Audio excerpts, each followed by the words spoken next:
Aztec Safety is #1 for online safety training. Aztec Safety is the proud sponsor of the Aztec Safety Challenge, the #1 event on the World Curling Tour. And Aztec Safety has been a proud sponsor of Team Jacobs on our quest to represent Canada at the Olympic Games.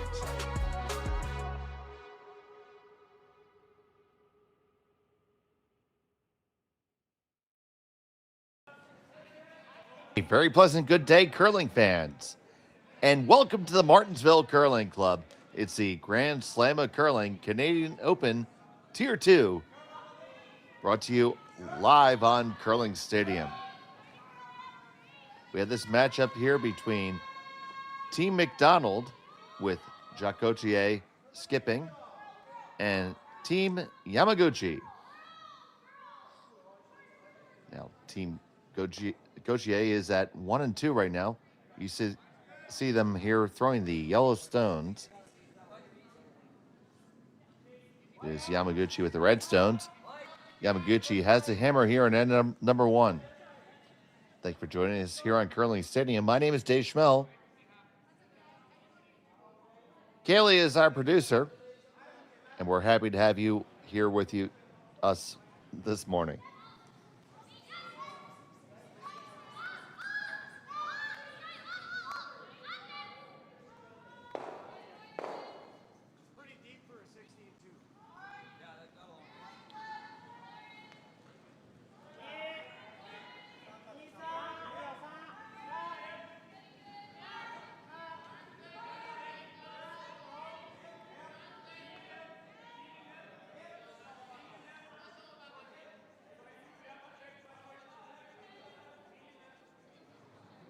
Just based on the gameplay, I am correct. It is Team McDonald with hammer.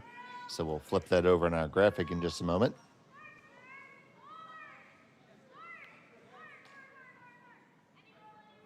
Sorry about that.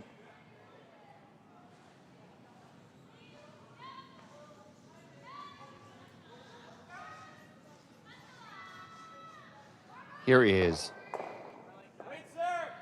Cameron Olfson.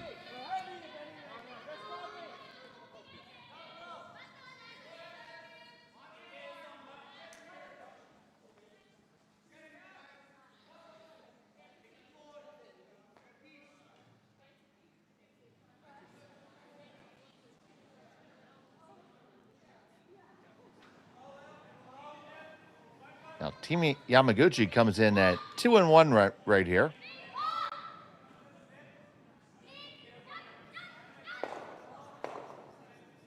There are 5 teams in their pool tied up at 2-1. So this is likely a must-win for Team McDonald, sitting at 1-2.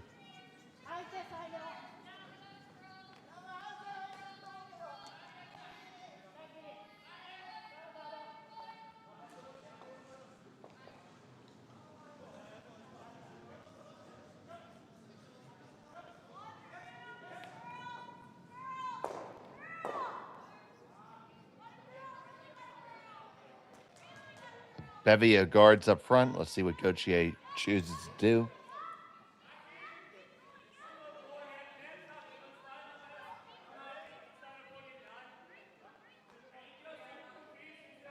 do. Gauthier, normally the third on this team. They do have a substitute. It is Jason Ginter, who generally plays with Evan Van Amsterdam, throwing the third stones. And is Elias Humanicki, who is handling the vice skip duties. This one gets a little tap and just going to nibble the rings in the full 12. Would expect Yamaguchi to draw through that port on the right side as we're looking. Or he could throw this double. settles back in the draw. That was certainly my first instinct.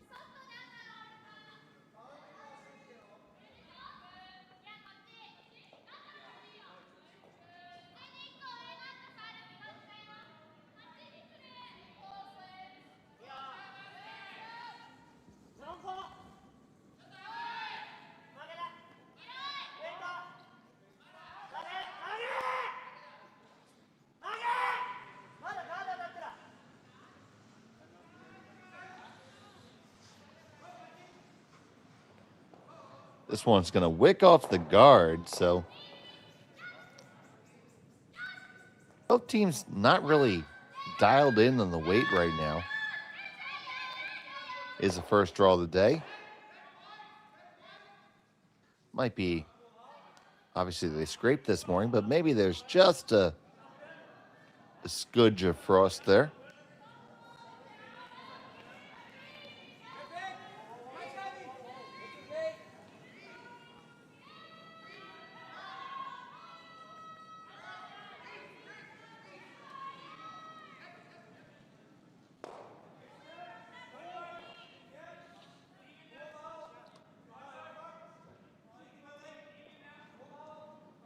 Takes out that stone, so Yamaguchi is going to come back.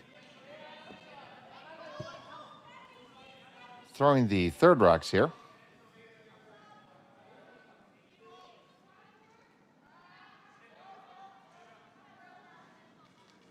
Our cameras are still waiting for their first cup of coffee this morning.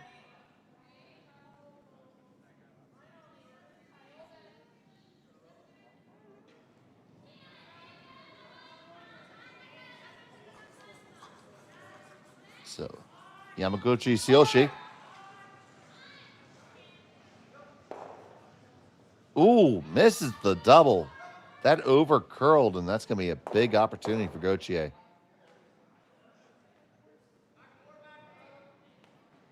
Going to throw a little tap on this stone. That's here on the outturn side.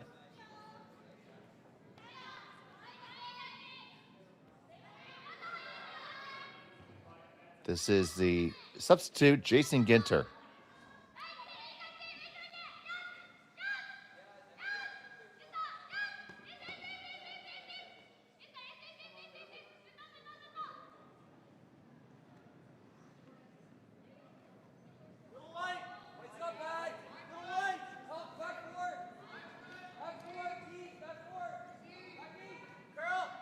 Here, back 4, back 8 call for the weight. Trying to bring it up to curl. That's good contact. A nice raise. Right to the left eyeball. Great shot by Jason Ginter.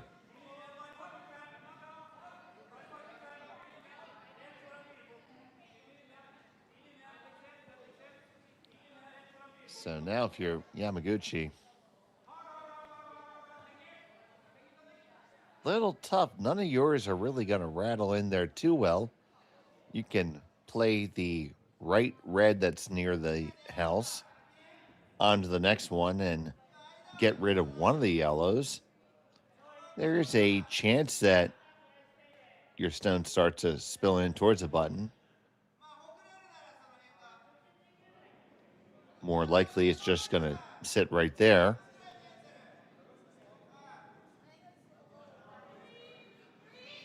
You could also come directly at this stone through the port. There is a port there. Obviously, it's not the stone you want to be throwing in the first end, but it's the situation that you're in. You see, they are playing four-handed today. They played three-handed yesterday. Karuizawa was sitting out.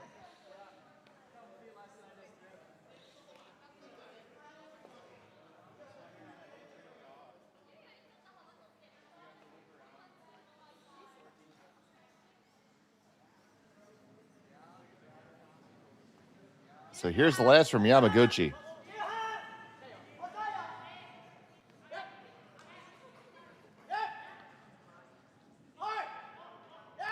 Just past the guard. They make the red. They spill their own in. So that's not bad at all. They lie second and third. And the Team McDonald stone is exposed at the moment.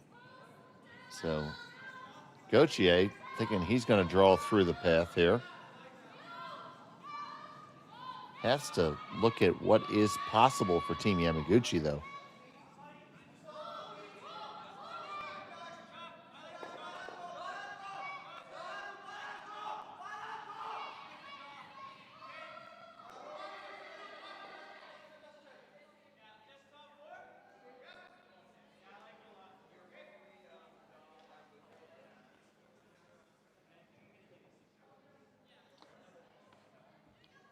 So here's Ginter.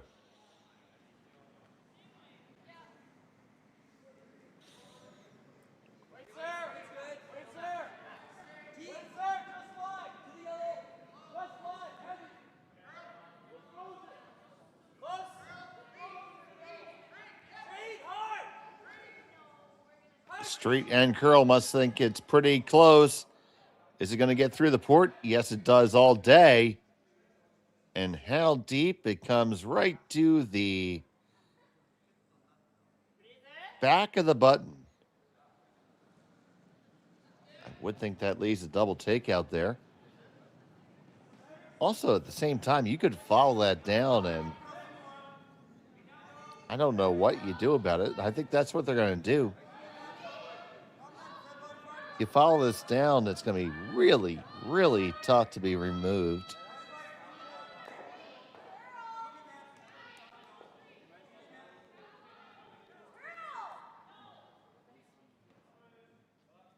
You see Yanagasawa taking another look at the angles, but decides not to throw up an objection. So Yanagasawa with his first.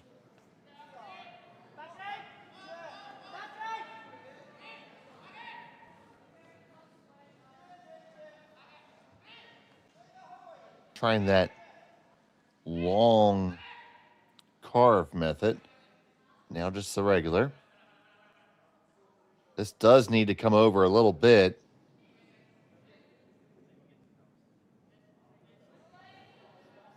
I think that's probably good enough.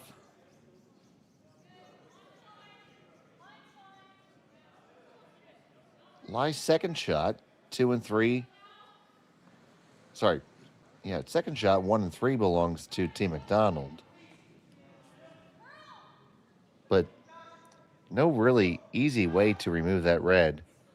So Gauthier is just going to come on down and try to get an angle on it.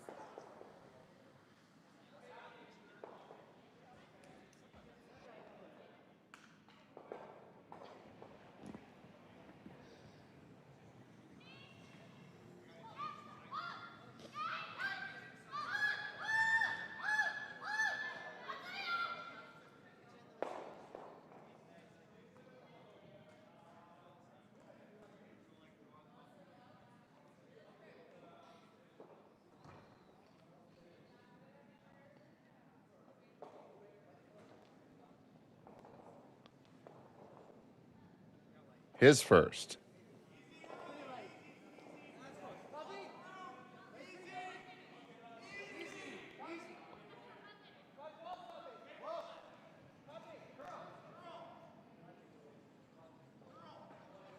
Now just trying to work it over on the curl side. They're through the hole. And can they get down to that inside edge? They do, but I don't think they got far enough for it to get over the top of the back yellow, which is really what you wanted.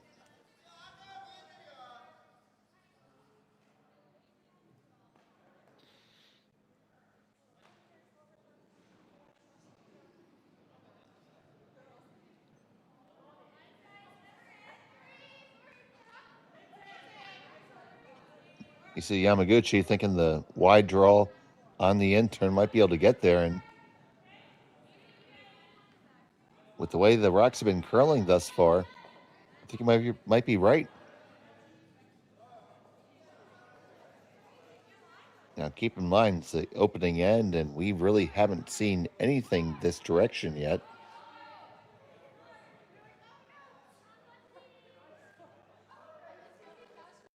Expecting a lot of curl. You see the broom all the way out at the edge of the 12-foot.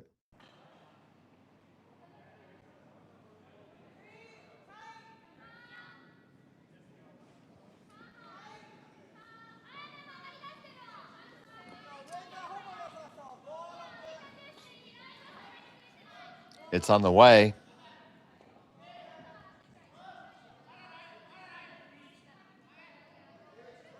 It's past the guard. Now it has to get there.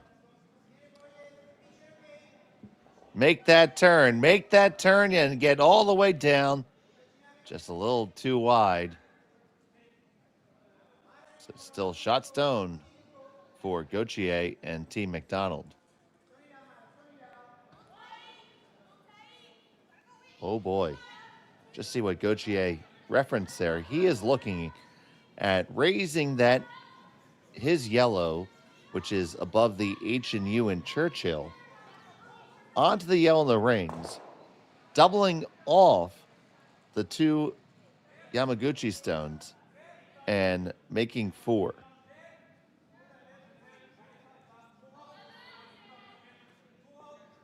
It just might be there. Big chance you catch one on the way in the back. And it would only be 3, but I don't see. Now, of course, does run the risk of giving up a steal and possibly a multiple point steal. So they're going to try to throw the draw in here.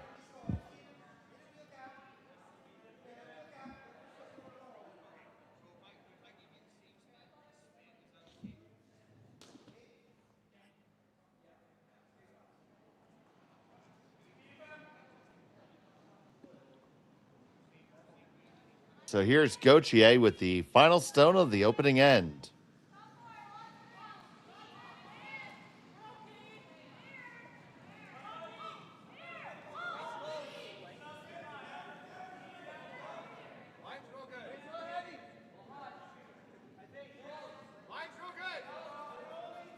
He's basically throwing the spinner here. You look at that rotation.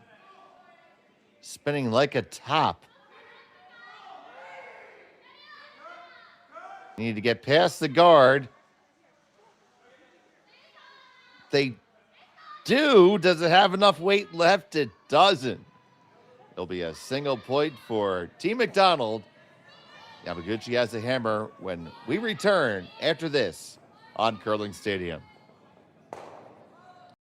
Brett, come on, man. I know Aztec's #1 for online safety training, but we really should be out here practicing. I know, guys. I'll be right there. Just let me finish this course on gas detection. Wait. Do you smell that?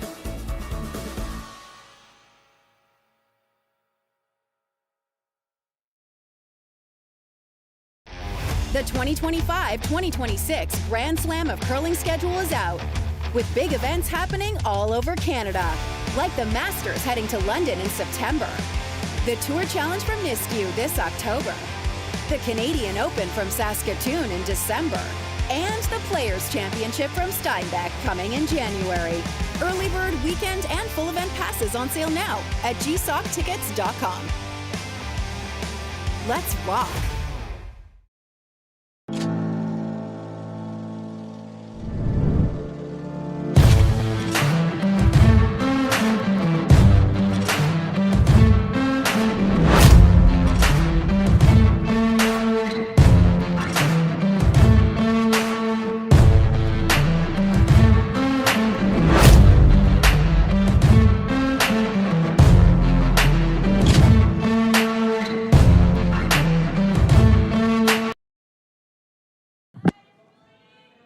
And welcome back to Martensville. It's the Grand Slam of Curling, Canadian Open Tier 2. It was a single point in the first end for Team McDonald. They lead by 1-0 And Yamaguchi has the hammer here in end number 2. Thanks again so much for joining us here on Curling Stadium. I'm Dave Schmel. I'm joined by my producer, Rachel Jakes. And on the cameras is Kaylee.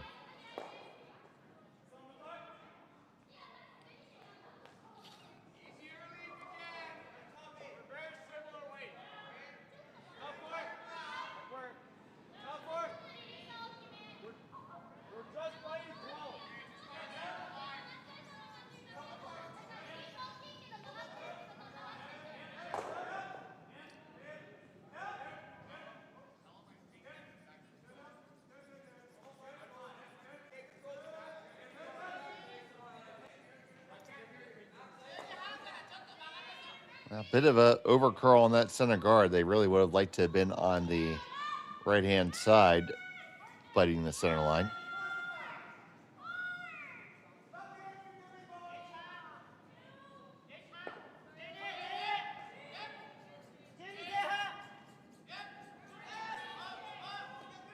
Got to work hard to get around this one.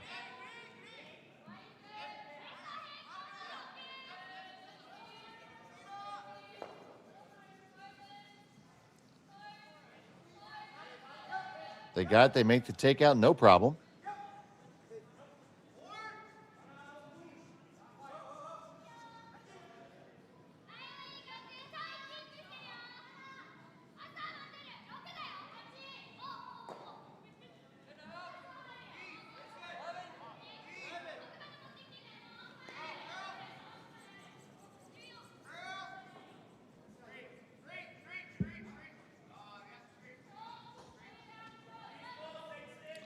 And we're trading hits right now. Now, since we're trading hits, I feel like it's germane to the conversation to bring up the fact that only one blank per team per game is allowed.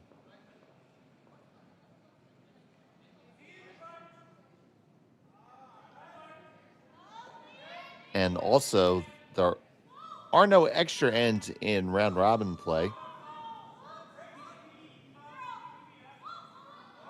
A tie after 8 would be decided by a skip rock.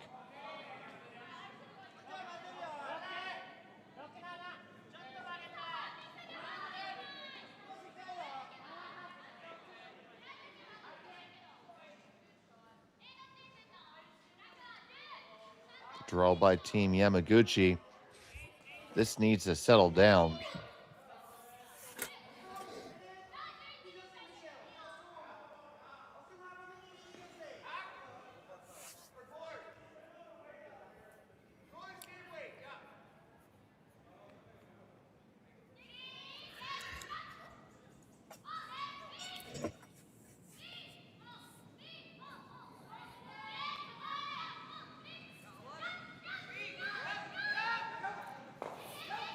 So, Humaneki coming way around the outside, and he makes that shot. You need new material. I got to do it once a day, Sean. And now, here I am. Thank you for joining us, the one and only, the Sultan of the Sheets, the Prince of Pebble, Sean Joyce. I had asked you to spend time going through the draw to figure out who had 3 points a game and who had 2. And it sounds like instead of that, you spent time trying to figure out different things to call me. I have a list already made. That's there. That one had to come up just a skosh later.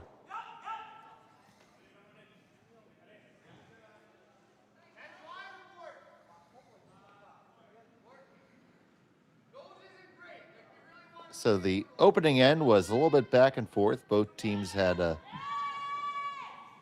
bit of a challenge finding the right weight. And then once all the shrapnel was up, well, we ended up with one.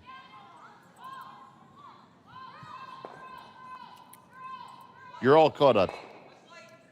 I'm caught up, and I might be ahead of you on some other things because now let's see if I can find it again. I did do some checking last night, actually, and see, I'm used to using the curling zone page, but there is a way to get to the standings directly through the Grand Slams website, and when you do that, they have the point standings on there.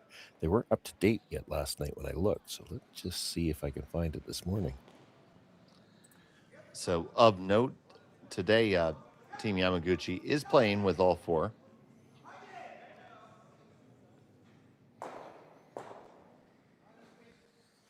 Yeah, had a game with them earlier where they only had 3 players, and in an event like this, like, it's one thing when it's a Regina event, for instance, for me, and a Saskatoon team has 3 players there on Friday. That 4th player might get there. That's a little bit longer commute here for the Yamaguchi team, so you have to figure he was here all along. Maybe a little under the weather. I understand he played the first game. Okay.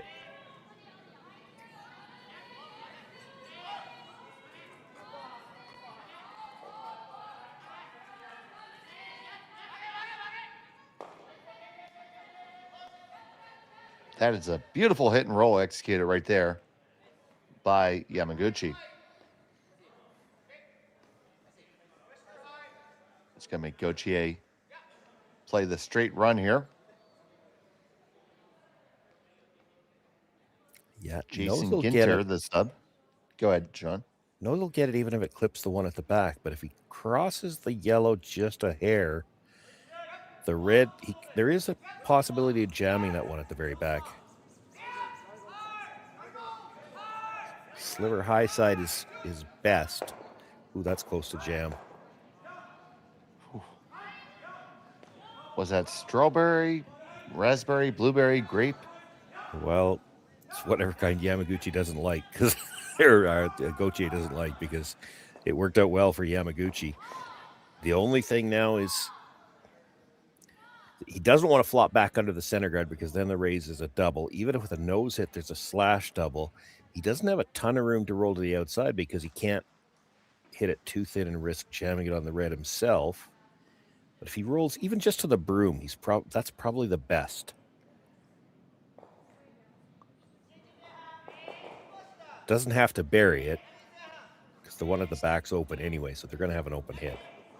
So on the way from Yamaguchi Tsuyoshi. Oh, he's going to try to roll under.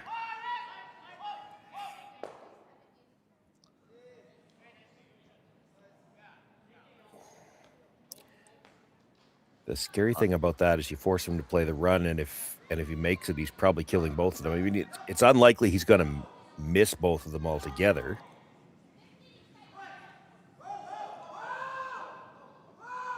Yeah, I don't think I would have played the roll that way.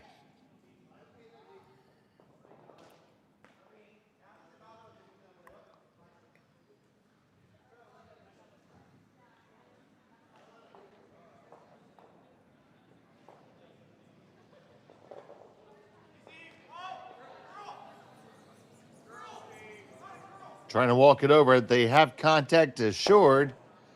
Oh, but they do miss both of them, Shawnee. He actually does, yeah. Well, but it still becomes a problem of where do you put the next one? Like, you could try the draw around the corner again, but there's a chance you'll line up a triple if you do that. You go the other side, there's not going to be a triple. He's playing the double in the middle anyway. Yeah, Yanagasawa, I think, just brought that very point up, Sean.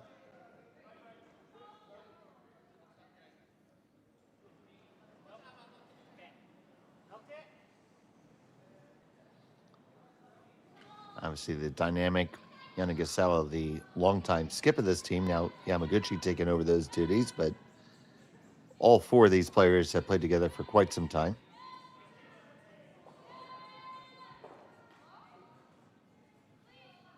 Certainly a level of mutual respect. Kind of what we have, Sean.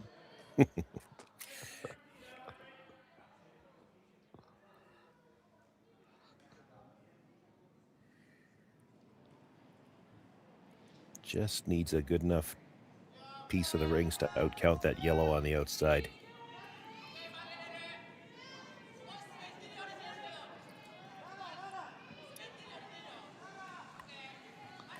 This has to turn.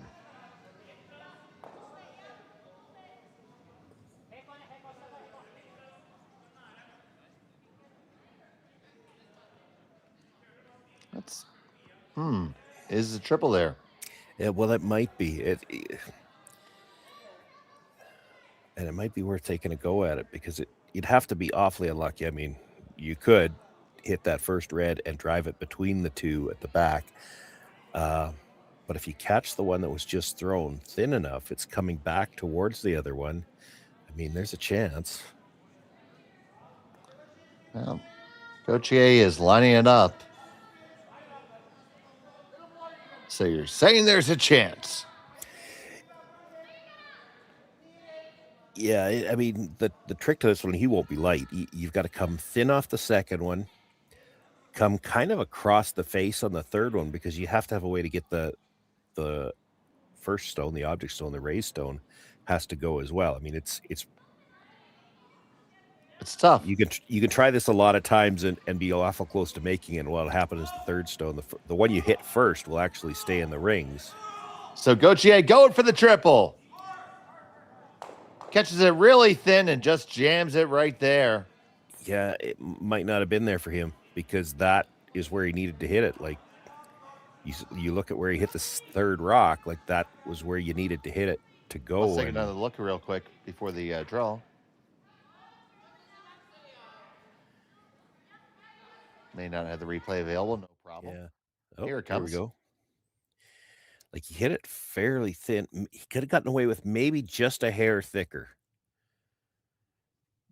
You start hitting it too much thicker, now you catch the second one thinner, and you'd have dead jammed on the one at the back. But he probably have room to be just a hair thicker, and then he carries more weight through on the raised stone. So, Yannick Salarico with the final stone of the second end. Just needs to touch a bit of the 8 foot. Has backing. Might need it. That looks just fine. And it's going to be 1, 2, and 3 for Team Yamaguchi. They take the lead. McDonald has a hammer when we come back from Martensville after this. Welcome to the RockShop.net, the official store for the Grand Slam of curling. Whether you're looking for the best hats, stylish clothing, fun toys, or unique accessories, the Rock Shop has it all. Shop online anytime at therockshop.net for exclusive Grand Slam of curling gear, or come see us in person at your next event. Therockshop.net, where fans find their favorite curling gear.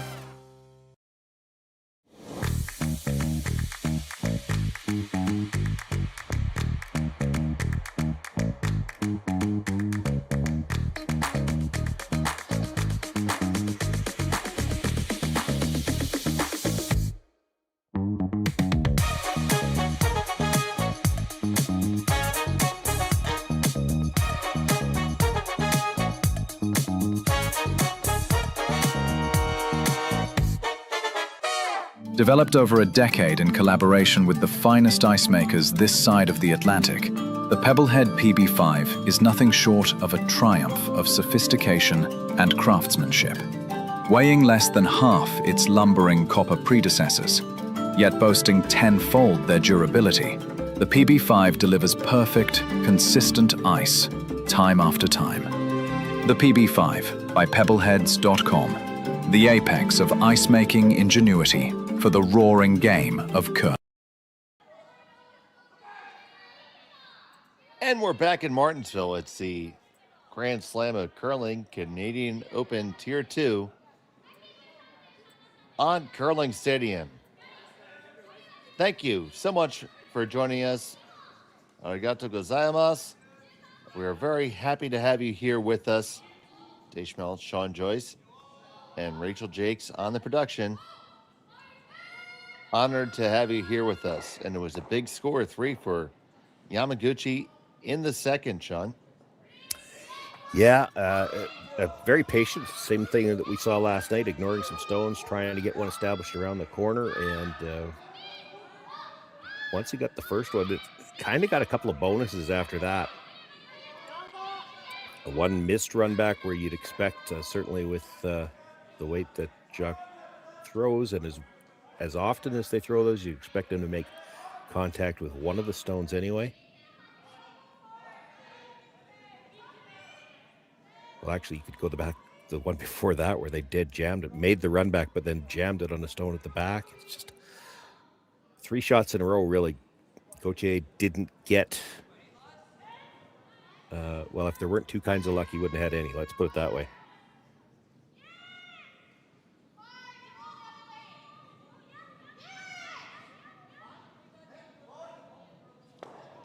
So here's lead Cam Olveson.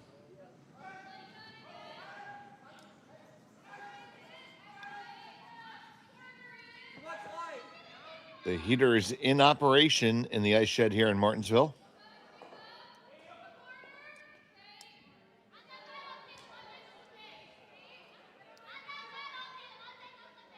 They're going to have offset corners here in the wing.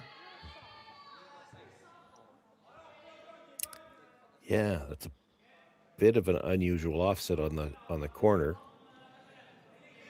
Usually you see them staggered more the other way.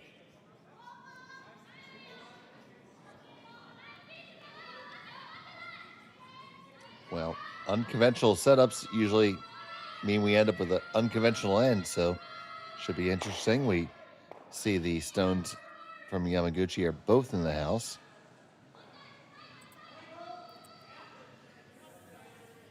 Expecting a high guard here. I can tell you I did pull up that page from the Grand Slam website with the point standings. So just one team on the men's side, the Ramsfeld team, has 9 points.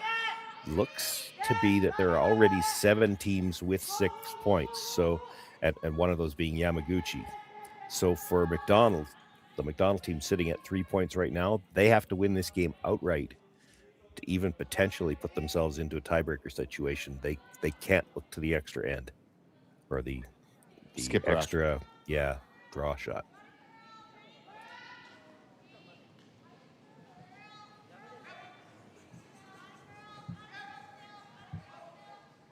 So Humanecki pretty close to making it. He makes that double peel. And then conversely, on the other side, just based on where all the other teams are, there's nobody at 4 or 5 points with 1 game left to go. So with Ramsfeld at 9, 7 other teams at 6 points, if Yamaguchi picks up even a single point here, so he could lose in a shootout, and he would still have enough points to guarantee himself a spot in the playoffs. So you're saying we haven't had a single shootout yet? There have been some, because I saw somebody but it's 2 teams that are down near the bottom. I see somebody at 2 points, somebody at 1 point. No, hang on, that's on the other side. Yeah, no, just in the women's. I don't see any shootout results. Everybody's got it as score divisible by 3 here. So, yeah, on the men's side, it looks like there hasn't been any shootouts yet. That seems unlikely. Well, when you get into a situation where you don't want to put all your eggs in that shootout basket, maybe these guys have all played to try to resolve the game in 8.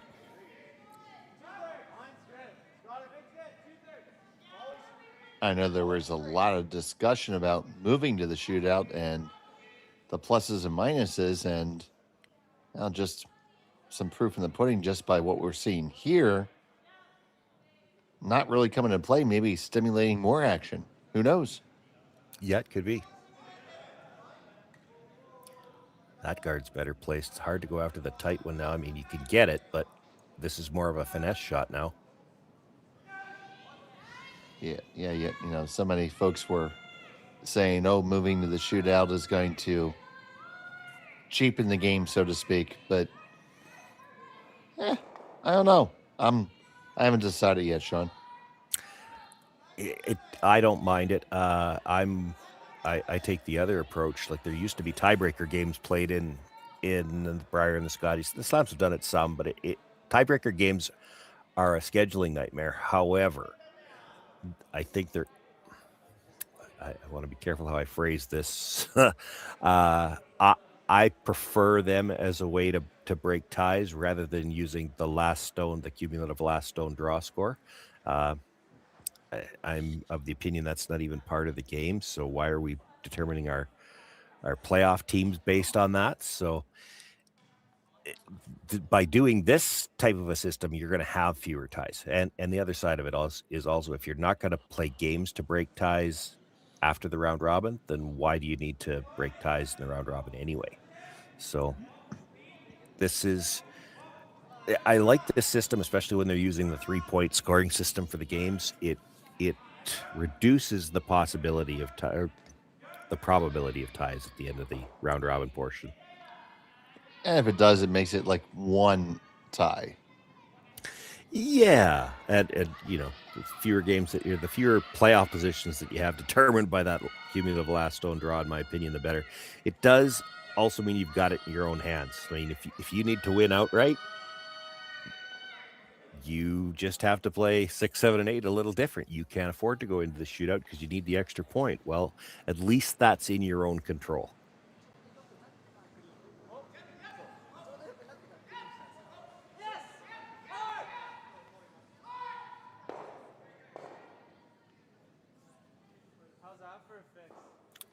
Run back made here. That was the shot. They just couldn't buy one of those last end. They jammed one, missed the next one, and had nothing left but a triple for the last one, and didn't make that either.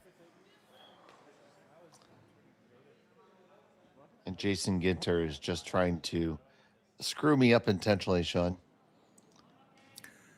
That's not hard. Thank you, sir.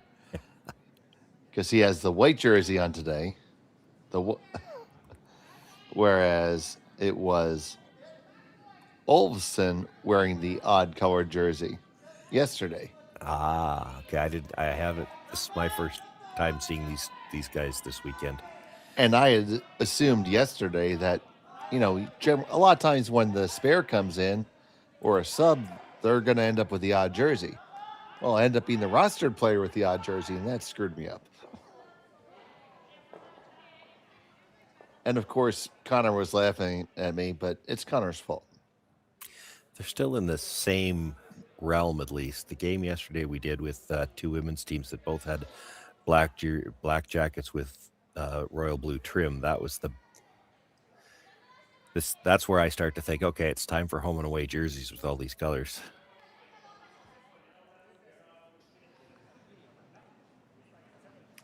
Just think of the marketing possibilities. Then he could have the alternate jersey.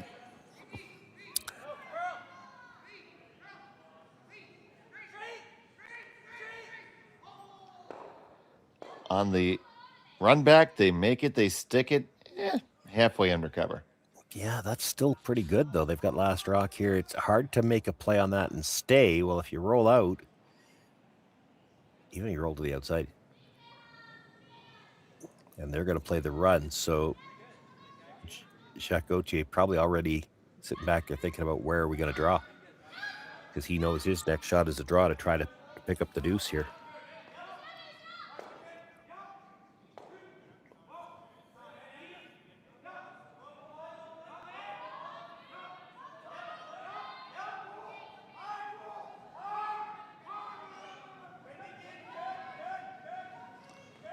So here's Karuizawa.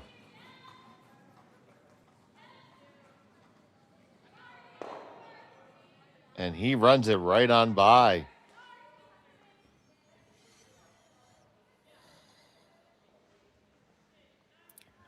Well, the scary thing now, and you can see shot kind of he's tapping where he's thinking about going, but he's eyeing up the other yellow. It's like, where do we not leave a double off that? You got to come a little deeper than you'd probably like to here, just so you don't leave an easy angle for the double. And if you slide a little bit too deep, there's a chance Karuizawa just comes down to it, plays the freeze.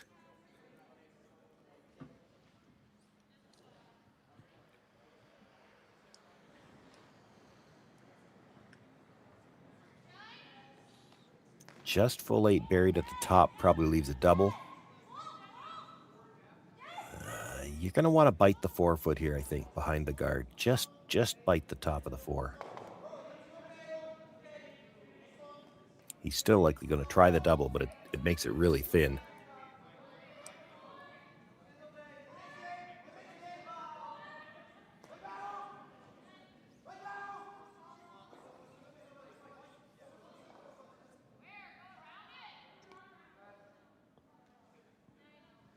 So Gauthier with his first in the third.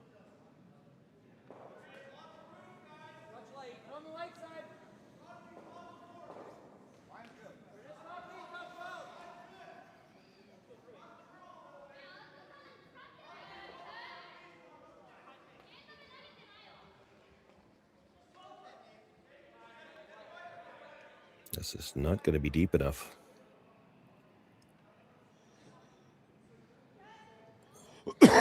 Oops, pardon me.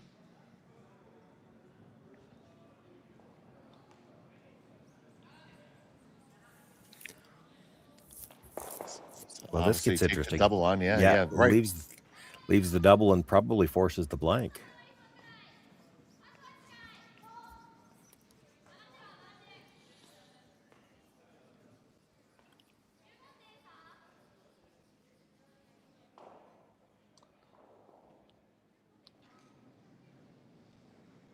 So Karuizawa looking to double these off the middle.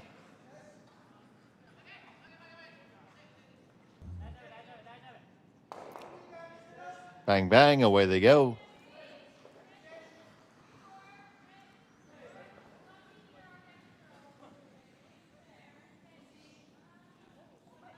So will it be the blank end?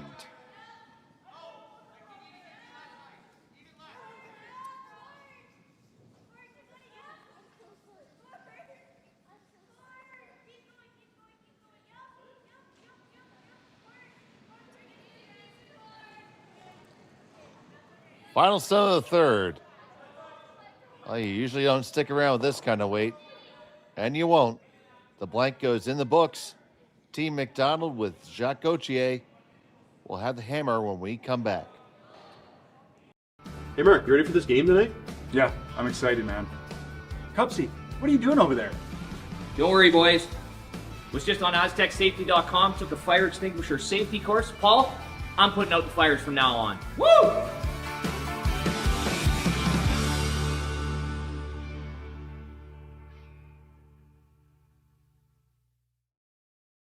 Welcome to the RockShop.net, the official store for the Grand Slam of curling.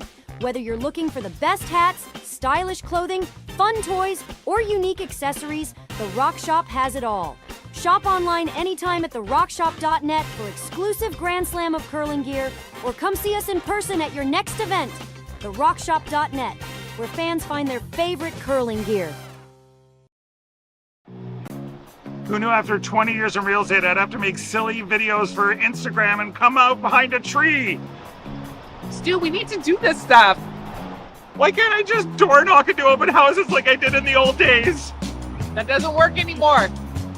Okay, so it's because I'm sitting here behind a tree. Come use us for real estate.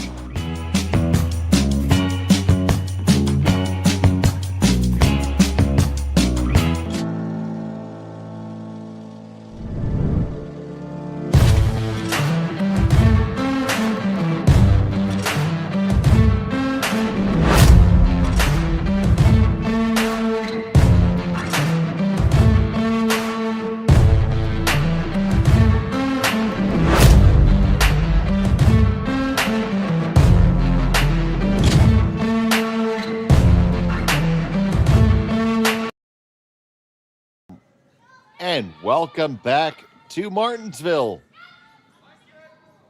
It was a blank end by Team McDonald in end number 3. It's the fourth end of action.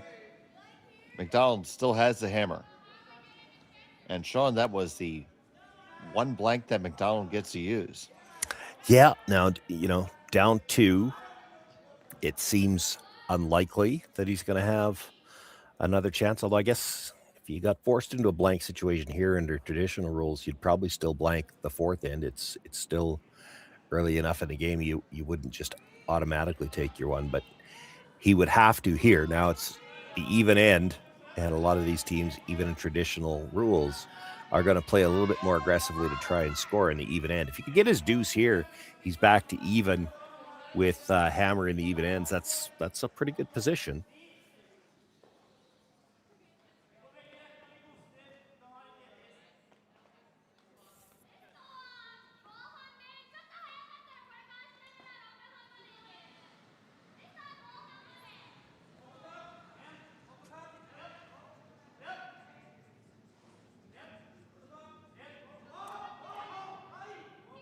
So they are going to play the split corners. And again, like I said, he probably would have played a little bit more aggressively to try to score here anyway, but definitely doesn't want to let this end get away to where there might be a forced blank now means he's forced to take one.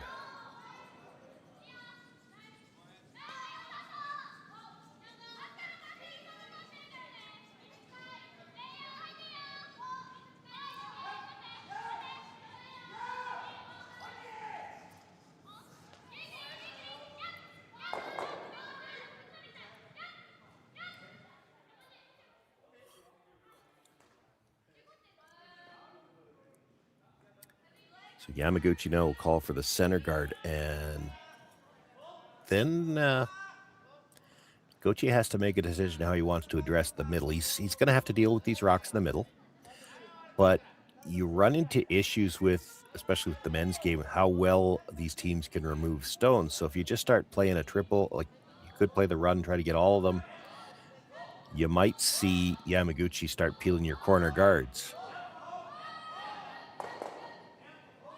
And it's pretty well lined up. It's hard to do anything but play the run, though. Yeah. If he'd left you a piece, if he'd left you a piece, you might have played the chase and tried to push it back, but like they've got that guard is absolutely dead lined up to the stone on the top of the 8-foot. Just trying the run, and I think important here to try to keep the shooter in play somewhere too.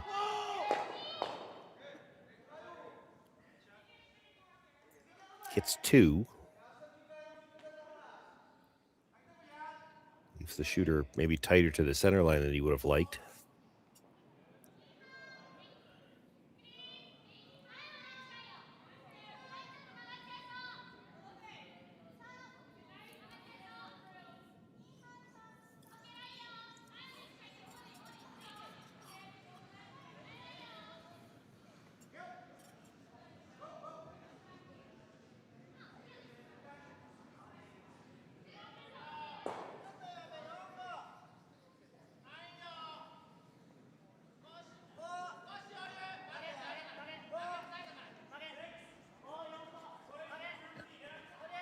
I'm pretty sure the last event that we saw Yamamoto curl in, he was wearing a Dodgers hat the whole time.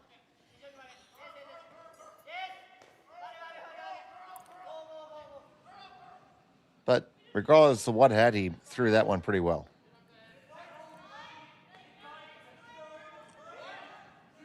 Yeah, they got a nice stagger. That's that Christmas tree we talked about. It's hard for Gauthier to play either one on the nose.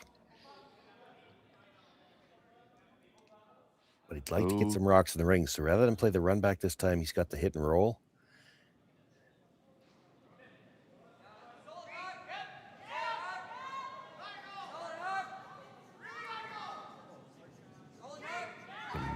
Might.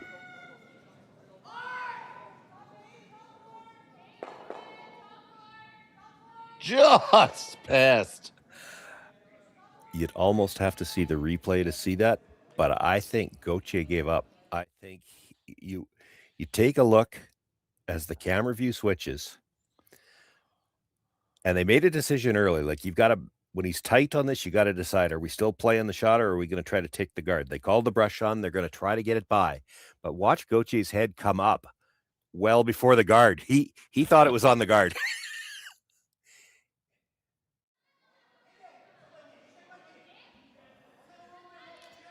Oh, big sweep by Ginter to get it past. Yeah, that's funny.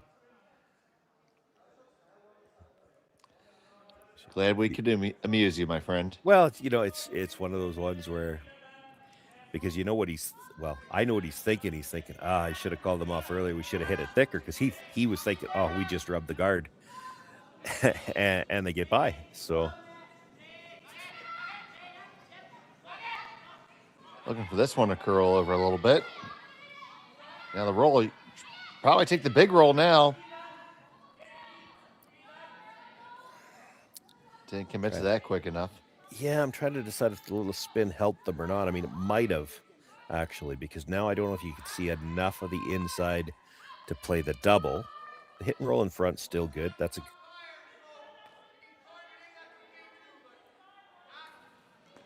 trying to hear him, but there's just too many voices out there. It's if you could make the double, you're going to stick dead buried, but it's really thin for the double. The hit and roll right on top is still a really good shot.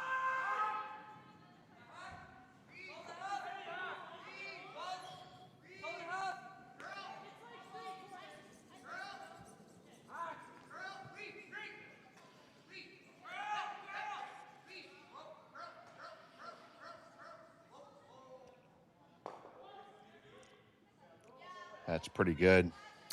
Yes, it is.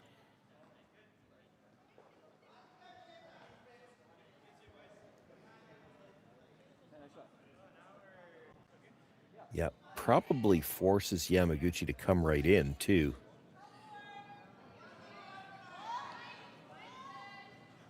I mean, if he's dead in line with it, he might just straight guard it. But there's two rocks that could be run into that. The center guard could come straight back, or the one on the left as we look at the overhead, because it's all queued up on that angle. So he's got two ways that he could run and sit too. So a straight guard, probably not helping you.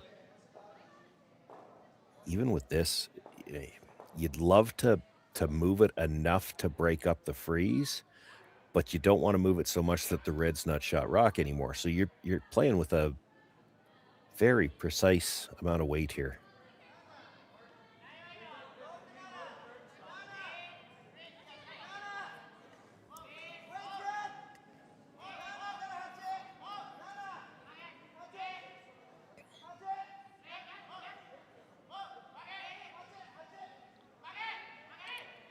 They're gonna get a tap here. Oh, that's really good. Like, left the red-yellow angle to go past, which is what you're looking for. Still left his red as shot rock.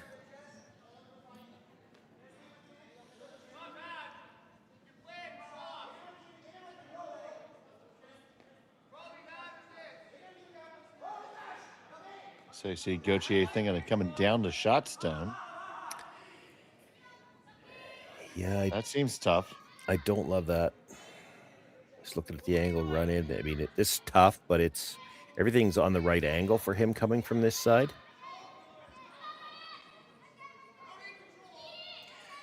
The only other shot I see, and I don't love it either, is you'd have to play a heavy draw, come down, just sliver the edge of your own stone, try to move it back to the freeze position, and then you're playing it like a split. So get your shooter over into the edge of the 8-foot somewhere at the back of the 12, just so there's no in-off.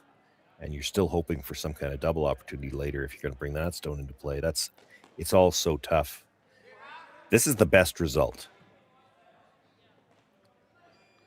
It's just, there's a lot of distance between those on an angle. There's two options, though, too. Like, he could put this onto the red and at least break the angle that's there. Might even catch the second red doing that. Or if he misses the red, he's putting the yellow onto the shot stone. Ginter on the angle raise. Olsen trying to carve it in. It's got to be close. Contact to the top one. Oh, they just catch theirs in the way by. But it will still make the redstone leave the rings. Yeah, that's still good. I mean, he had some leeway onto how he could hit that and get a good result. He's got two yellows in there. The one at the top of the 8-foot is buried. The redstone back button now is exposed.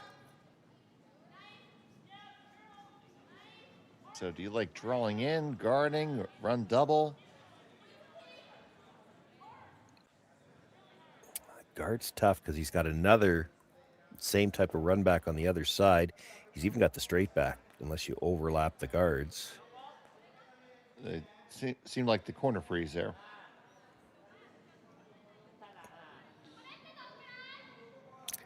Well, that still leaves him that angle running from the corner.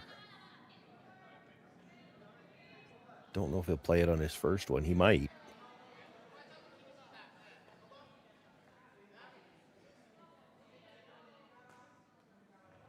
Well, you do that, and assuming it's made, then this guard would leave you guarding the third three. Yeah. Yes, I know exactly. Whew. There is a strong case to be made for that. Hit the stone at the back of the forefoot. Just hit and roll and sit two. That seems the most risk-free. Well, the options. It limits the potential damage as well. This is a great shot if you make it and the next guy misses.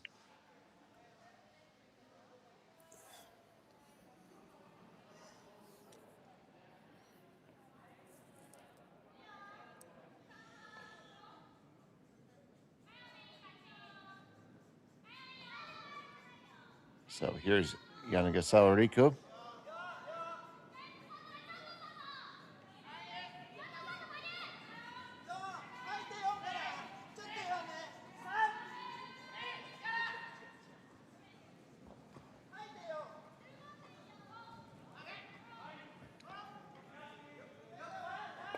Line's pretty good, just a little bit light. Well, just needs to curl, though. If he doesn't overlap the yellow, he's going to leave a double. Oh, boy.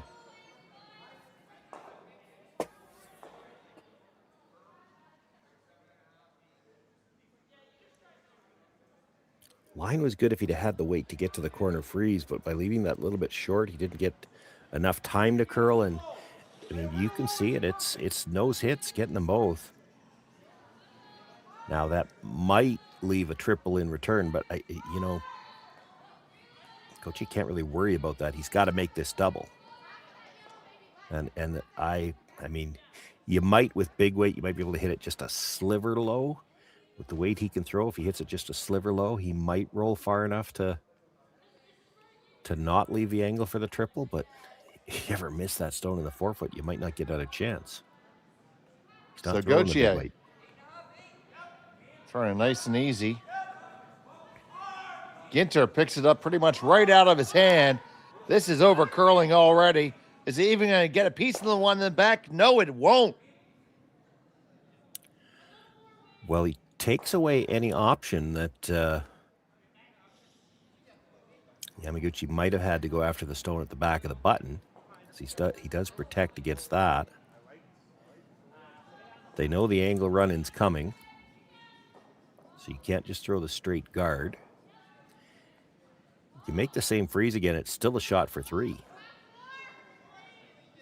Can you get all the way down to it, like they're suggesting? And maybe if you get down to it, you're kind of queued up against that yellow catcher. Yeah, almost. Yeah, that I'm not sure about. Like if you just frozen right to the face of it, I think he can blast it and it goes over the top of it. Even if it touches it, it probably still goes. If you could get slightly to the inside, which is tough because, that rock's slightly buried on the yellow at front. There's only less than 3 feet between them. Or if you moved it back an inch just so the red and yellow were dead even. I mean, I imagine that if you could say you're going to make a shot without question, you can get rid of the one there. That would be the angle raise and roll to the perfect spot, but I don't want to throw that against a potential four. No. Well, if he had to, he could play the double raise too. The yellow center guard straight back onto the one in the 8 foot, onto the one in the button. Correct. So you can't take all the raises away. So it's going to be the draw. Big shot here. Yanagisawa.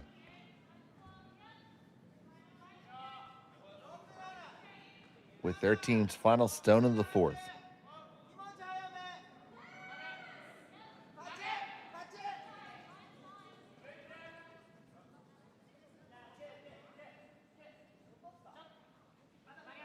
This needs to turn. Yeah. Oh, it's heavy too. Yep. Okay, so it's third rock in the back there. Fourth rock, rather. Yeah, but he just needs to hit the one that, I mean, he rubbed it. It's a little bit more undercover, but Yeah. it's still, 7/8 or more exposed. And a hit and stay anywhere in the 8-foot is for 3.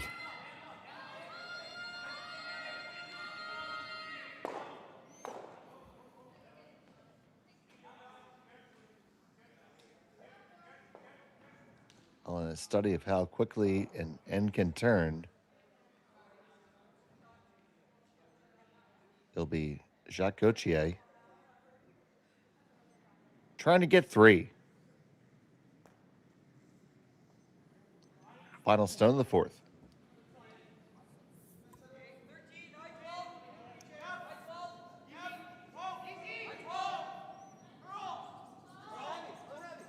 On the curl side.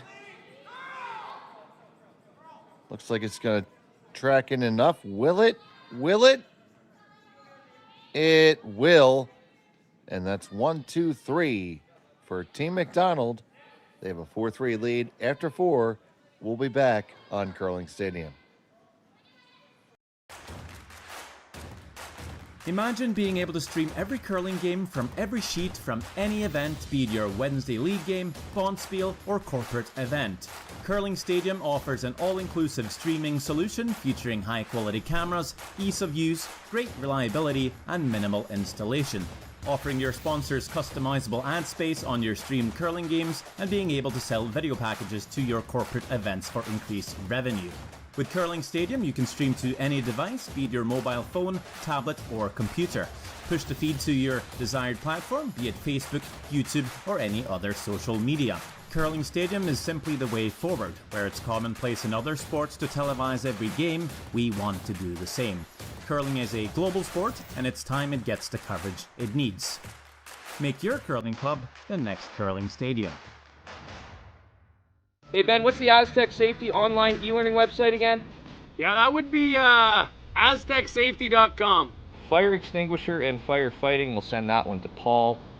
Ah, now here's a course I should probably take. Conflict resolution. Power line safety. Yeah, I thought it might help me with my line calls. Did you know this Aztec website has over 100 safety courses? Jeez. Aztec Safety online course. Ground disturbance. Could have used that a few seconds ago.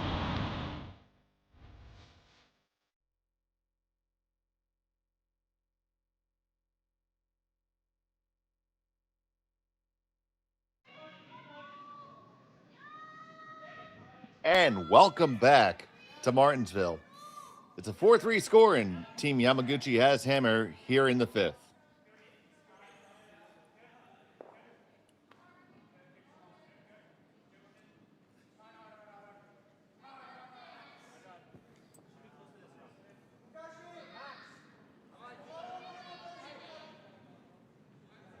So we were talking some in the break that, now that Team McDonald has the lead, they can't blank anymore, Sean. No, they can't. Now, it's not under their control just yet, but I mean, if they can get a force here, they would be in a situation where, tied up with the hammer, you'd hate to get forced to a single, but you don't have the option to blank.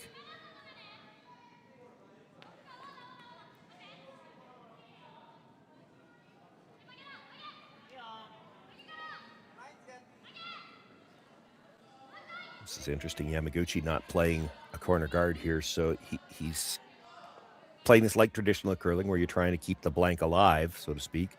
Play the come round. If he gets the chance to blank, he'd love to have hammer in the even ends. And again, it's getting late enough in the game that in a tight game, you might not ever want to blank again.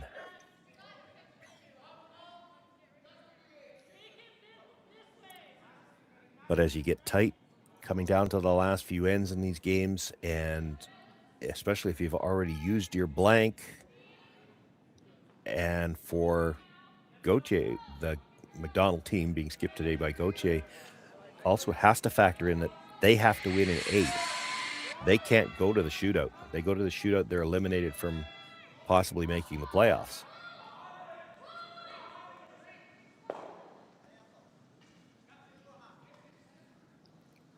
Yes, as we get deeper in this tournament,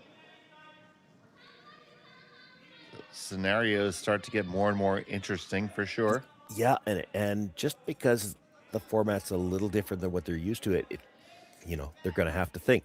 You go to a normal bonspiel where you've played the same format over and over and over again, all the scenarios are kind of automatic to you. You've gone through them all enough times that you know what you have to do and when you're going to do it, so to speak. It's a little different here in that they haven't done this a lot with this playoff format, and it's just whether you win or lose the game isn't all there is to it here. You can't win in that shootout. For Gauthier, he comes into this game with 3 points. You need 3 just to get into that potential tie situation. He can't go to a shootout. It's not just about winning the game. He's got to win it in 8. And as we commented earlier on the men's side, we have not seen a team go to the shootout yet.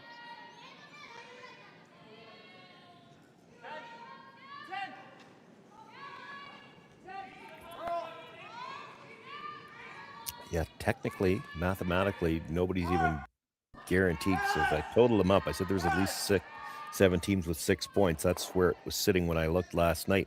The standings weren't up to date. So as I count them up now, there are 8 teams at 6 points, and Ramsfell's got 9. Ramsfell on the ice right now. Well, to be guaranteed an outright playoff berth, he still needs 1 more point. And he's playing against Lucas Klima. And Klima's sitting at 6. So, that's a meaningful game for both teams over there. Trying to secure spots in the playoffs. And right now that game is tied up. Taking a look over on the women's side, it's 5-1 in favor of Bueno. And McMillan and Skurlik are tied up at 2. Well, you brought up the women's side, so when I get a chance, I'll go through the standings there too. Just got to get by the guard. This is still... No, this is the 6 stone. He's okay ticking that off the line.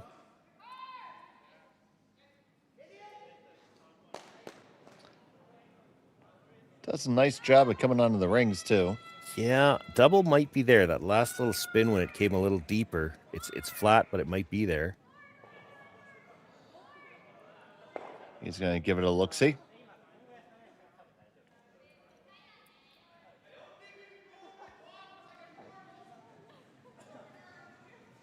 Asking the question. He wasn't really asking a question. What I heard was I don't think he can go off over the top playing normal. So what they're looking at is you make a run at the double, even if you just hit and roll over to it. If you hit the first one too thick, there's no chance you're going over the top. And if you hit it too thick, you're not going to roll out either.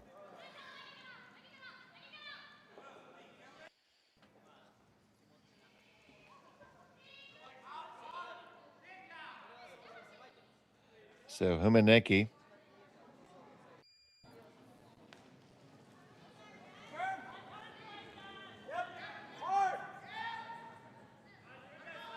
This is a real thick half. Close to 2/3. Comes over, makes contact. Yeah, it sits 2, though. That's important. There's enough air there that they can roll back to center here pretty well. Oh, yeah, for sure. They've got a shot to roll back to the middle, but they have to deal with this stone in the 12-foot. Doesn't have to make the double right now, but he's got to get the yellows closer together. If he could roll in front of that one at the back 4-foot.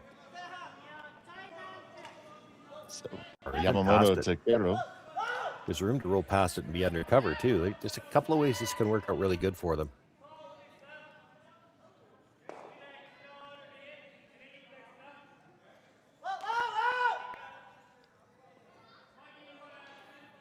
Ends up settling the back 4, back 8. Yeah, but it's buried.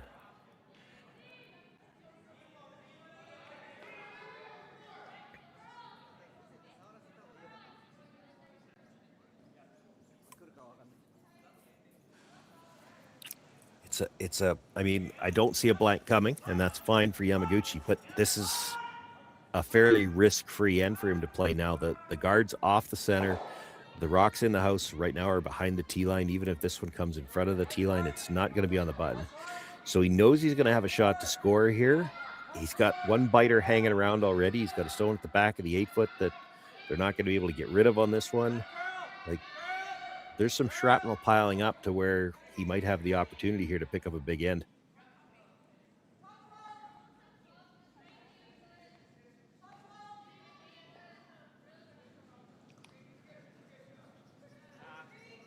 And that is probably better for Yamaguchi because, and you saw the call, I did no hesitation. They're trying to hit the back one first, come straight across, hit the back end of the other yellow and kick it out. Now, he'll still have the problem that all his rocks are going to be the one little biting her out on the wings, and his other two are going to be behind the tee line.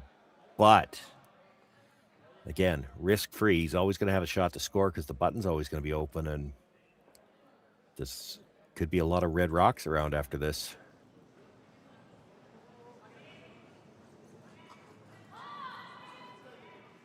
Well, he might be too thick on the first one. This could be bad. Oh, he still nudged it. I thought he might get under it a piece. Just a little bit, yeah. Puts it in front of the yellow, but it's better than it could have been. I thought he was going to end up just a corner in behind it and almost leave the yellow frozen in a pocket.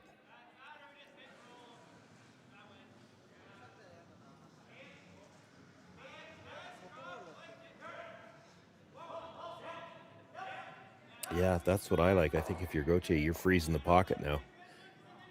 It basically, I mean, you might not be shot rock if you get right to the pocket, but it eliminates those two yellow or the two reds around the outside, the one at the back of the 8-foot and the one on the 12. Because if you're frozen, if he tries to blast it out, he's going to jam on the one at the back 8.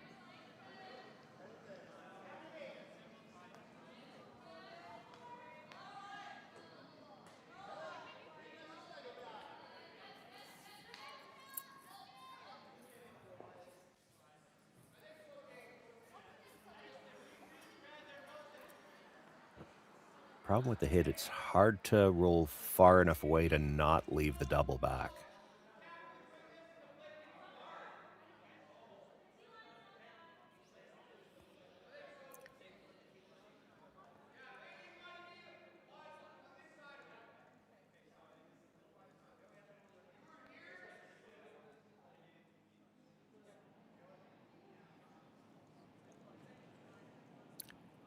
So playing the freeze, and I think what they've decided, rather than get right to the pocket, they want to stay mostly in front of the red, which would give them shot rock.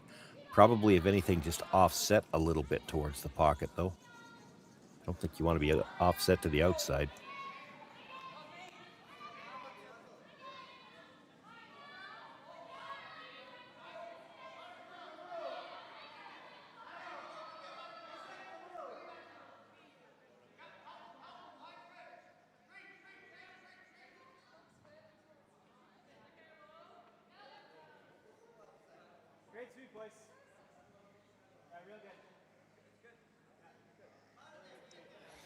So what do you think of that? I mean, it's a little... Well, it's a little short, but I mean, yeah. The line is perfect. Like, what? Yamaguchi and Yanagasawa looking at trying to take it out off the red. Well, that doesn't go. Like, any kind of smash on there, all you're going to do is kill two reds, and there's a chance you're leaving two yellows behind.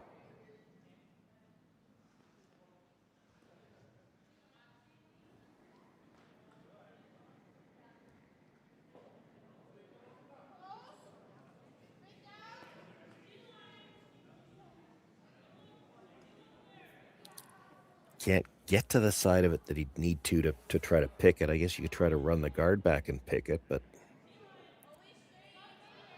it's a lot of risk.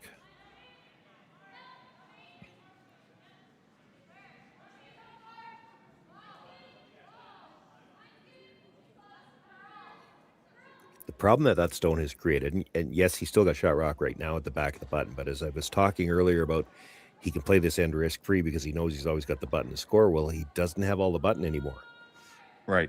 And if you try to run this back and you kill that stone off the button, you still don't have all the button, and now it's yellow that's shot rock. So it's not quite as, the whole end's not as risk-free anymore. See, they've called their timeout, one of their timeouts.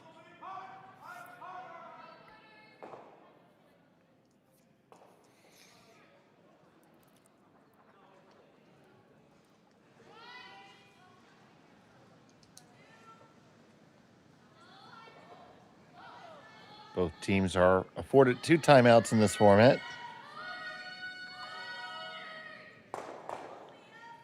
Also playing on the clock, 30 minutes of thinking time each.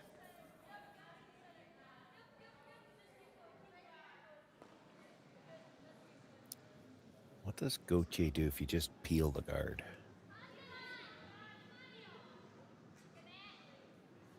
He can't guard both of them. If he guards the one on the forefoot, you can get to the one at the side of the 4 to pick it out.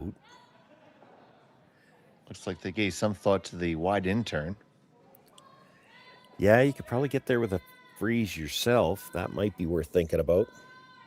You're giving up on those other 2 red stones, but I think they're gone now anyway. Yeah. Seems like a very sensible option to me.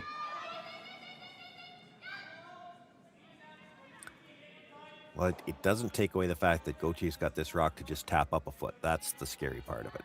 But I don't know what you can do about this one. I don't like the out turn draw. If you get the in turn there, like right where they just tapped the broom by the right eye, right? Then that raise might have a lot of room to chisel off the rock you just throw and kick out. Yeah, I don't think he's going to throw it with any kind of weight. He's just going to try to tap it up a foot, foot and a half, just to tap to frozen. So there's still going to be the pocket back there. I don't think you can take that away unless, like, if you got tight enough by the guard, you could maybe come just underneath the one that was just thrown. Forget about getting to the pocket, but yeah, he's still going to try it. I don't know what this call is. Is he guarding? No. Nope. He's going to try to pick it clean. I think. Because I don't see anything else good coming from this. And you pick it clean, he's still going to have the same freeze again. Probably try to pick it and touch the yellow. Maybe even stuff the yellow, get rid of the red at the back because it's not helping you. So, Yamaguchi's last.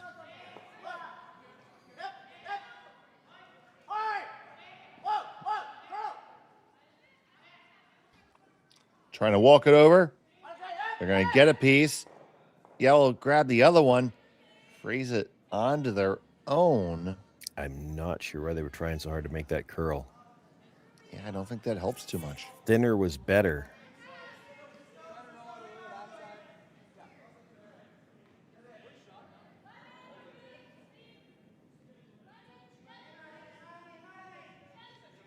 So Gauthier just looking to hit and roll in front.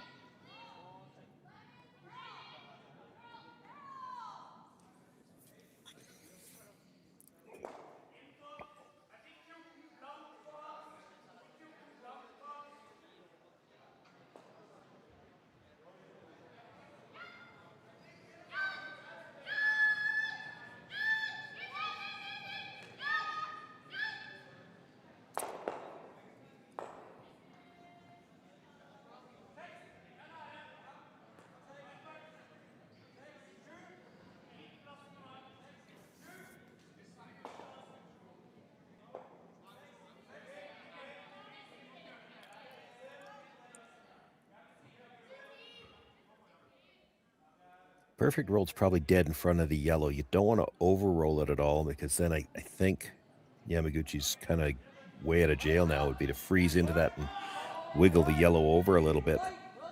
Even if you stayed at the center line side of the yellow ever so slightly, Yamaguchi doesn't have much.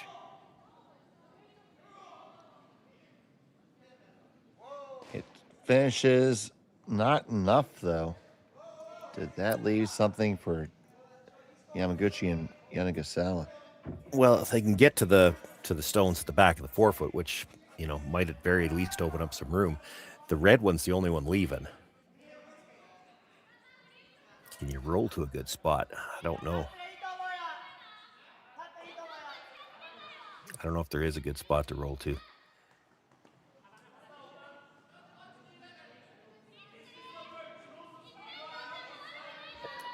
Looks like where he put the broom down originally, they're just going to try to wiggle a little bit. So if you don't think you can roll to a good spot, maybe try to stay in front of the yellow. Just reposition it enough so that your shot rock at least. You're going to move the back one, but the front one's not going to move a ton. The yellow one on the tee line.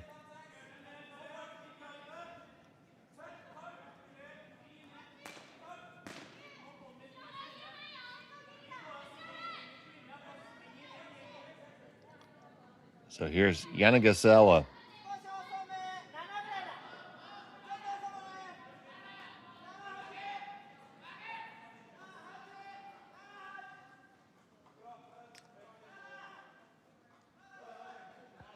Yamamoto on the curl. He's not by the one at the top of the forefoot yet.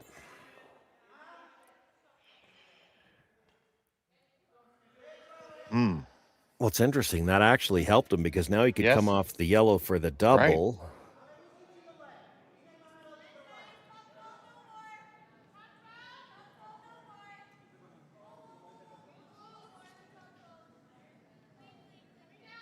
Don't think that was a straight call, but... No, it was not.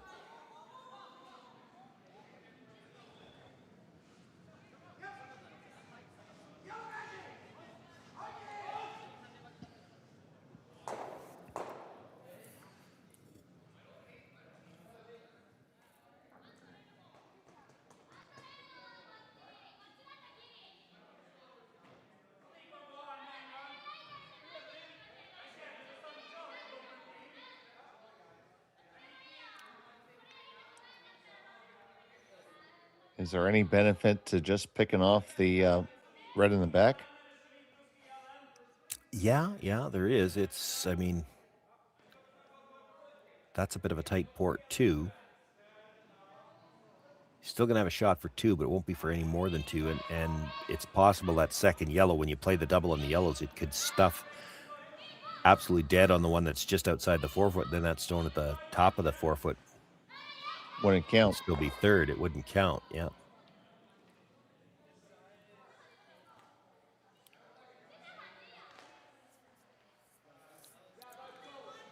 Looks like they're just maybe gonna throw another one in. Oh, okay, there you go. They talked about the guard. It's hard to take everything away. It's possible. Because, I mean, if you're just a sliver too far, so if you're covering too much of the one that you just threw or that just rolled over there, you leave a port where you could try to pick that yellow out. If you over curl, he's still going to have the double.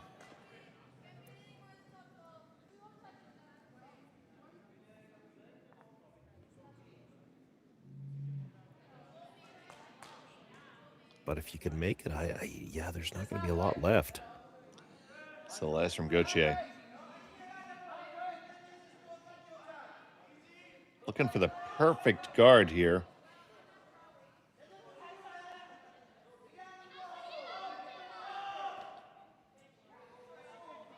It's going to over curl.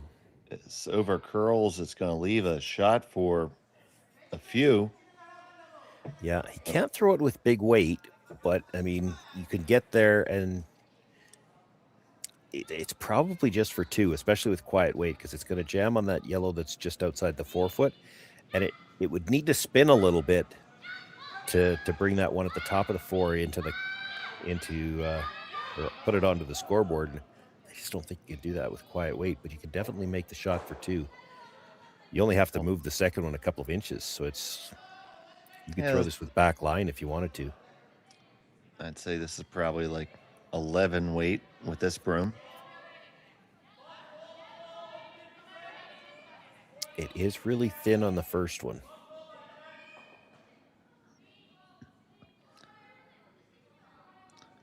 Final stone of the fifth end. Yanagasawa Riko trying to make a score of 2, possibly 3. Needs to catch this top one really thin. Trying to push it over. Needs to take the curl. And it won't. It is too far outside. I think that's a steal. I think the yellow they're is going to shot look rock. at it closely now. That's a hard house to tell because the change of colors through the artwork kind of distorts get that optical illusion, but Got a tight shot. yeah, it's all the Yamaguchi team looking, and that usually means they're trying to decide, are we going to give them one or is it a steal, or do we measure it? I think it might be yellow, but it's very close. Looks like they're going to swing a stick on it.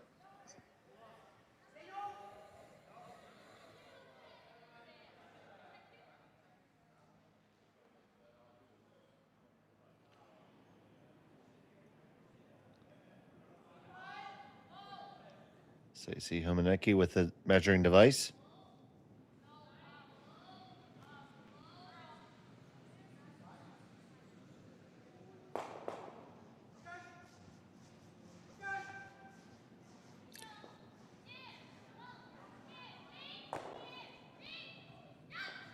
And we see nothing.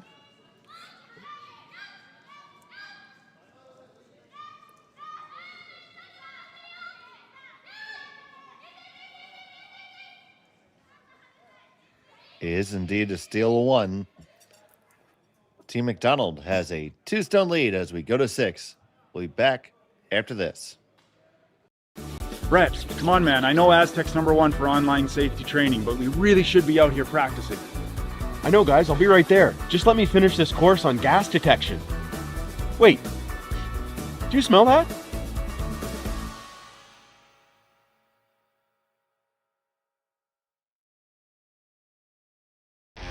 The 2025-2026 Grand Slam of Curling schedule is out, with big events happening all over Canada, like the Masters heading to London in September, the Tour Challenge from Nisku this October, the Canadian Open from Saskatchewan in December, and the Players' Championship from Steinbeck coming in January. Early bird weekend and full event passes on sale now at gsoctickets.com. Let's rock!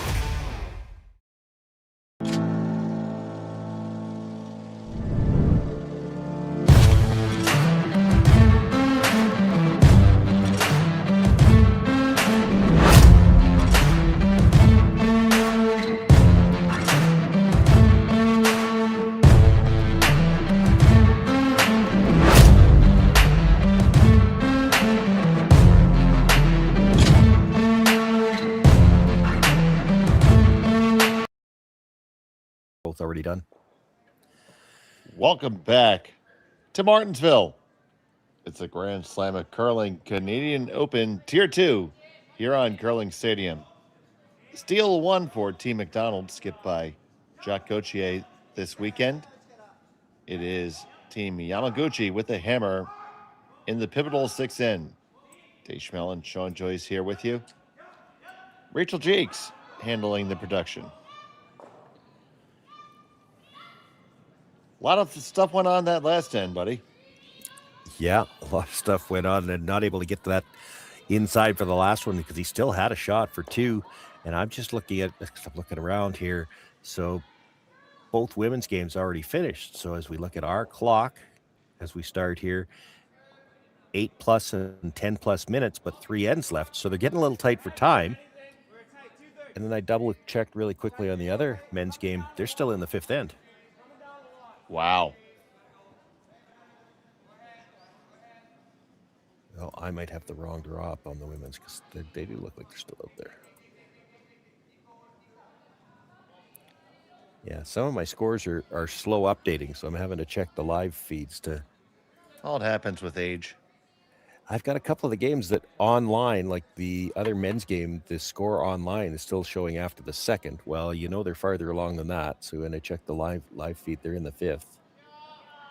And one of the women's games is still showing after the 3rd, so...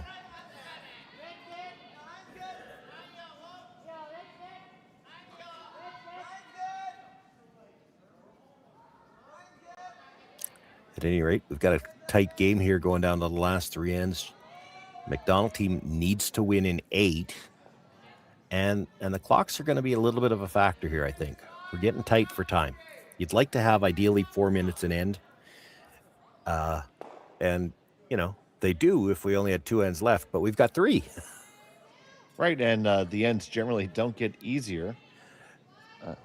And I think under the format, they're not going to get easier because, as we mentioned, Gauthier can't just play this for an extra end like he would in a normal game. He's got to play to win this in 8.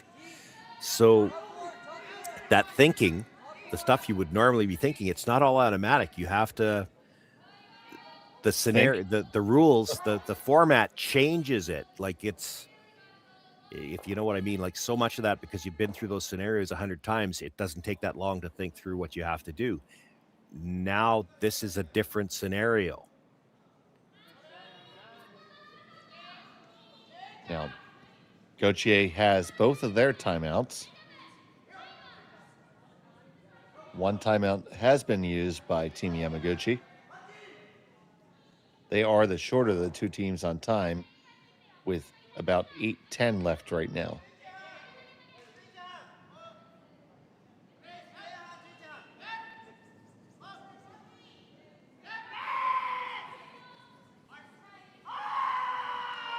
Once very close to the guard, they just squeak it by.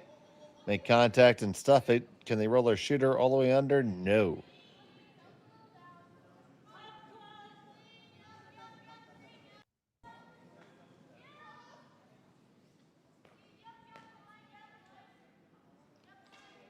After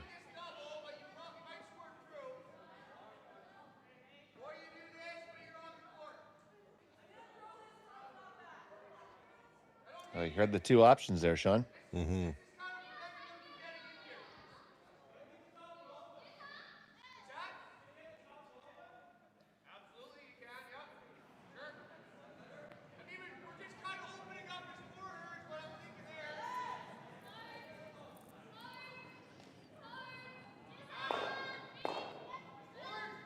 I didn't mind the third one when they saw that too. You could just hit the top one and try to roll in between the 2 of them.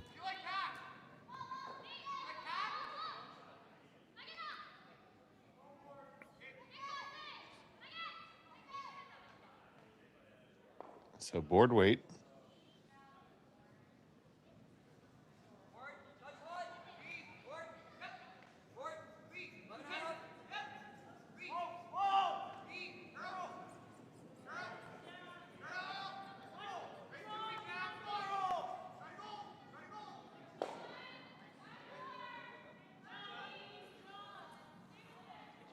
They do come on over to their own. Yeah. Well, interesting he's looking at the draw first. The problem that I saw with that shot in the first place, I think he's going to play the run. Probably not even looking at the run double. You play the hit and roll over to guard your own, and you're going to clip one of those yellows on the way by. That is the indication. And now the throw from Yamamoto.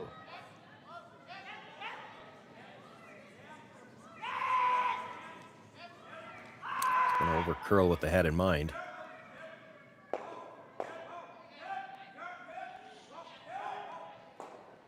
And doesn't remove the raised stone from the rings, although it's well enough over there that it's not likely to be a factor. I mean, other than it might get the force, but we're at that point in the game where Yamaguchi might take one here, even if the end's not shaping up well. Just because of the format and going with the even end deal. And yeah, well, it's the even end deal, plus add one little factor to it. Gauthier can't blank the 7th. Right.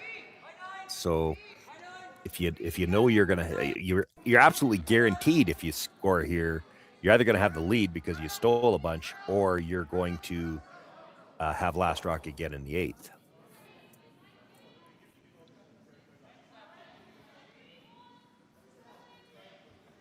So you're playing whole hog for your 2 here, and if you happen to get stuck with one, well, it's not the end of the world. Yeah.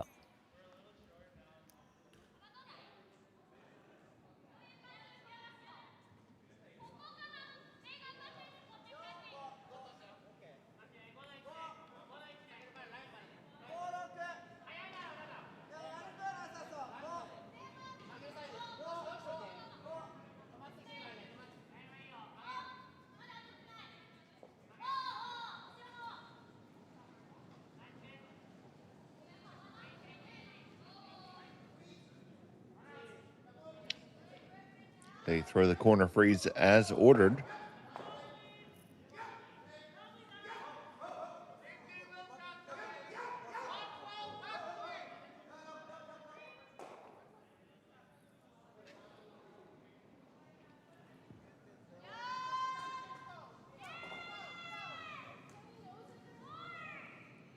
Jason Ginter.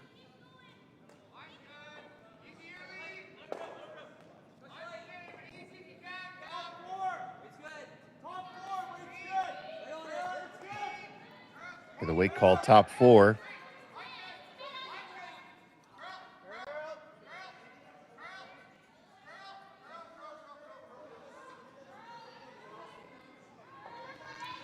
And that comes right down to it. Yeah, they would have liked it a little closer to the nose so they wouldn't have left it on that angle so to get to the shot stone, but hard to get everything. And by moving it that far, Yamaguchi has a chance to get to the freeze on shot stone directly. It's almost not buried. He could make a play on it, but the problem with that, you play on it now, well, you hit that yellow-red combination, the red goes. That yellow's actually protecting the red.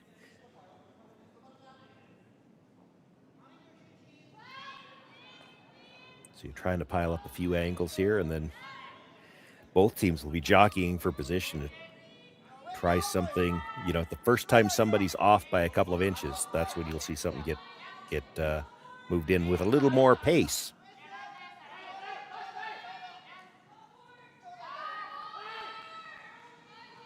Does not want to touch the red one.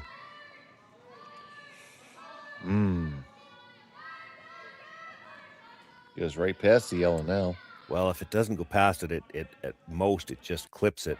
And if both of those go, the red's wide open.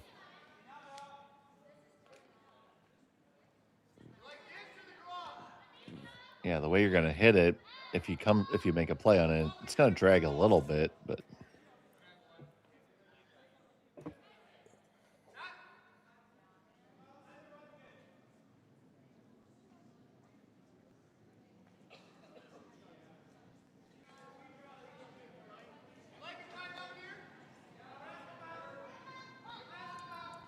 timeout called. That's their first. Yeah, I think if you don't hit it now, you're going to see Yamaguchi make some kind of play on those two stones just to break up the freeze that's there.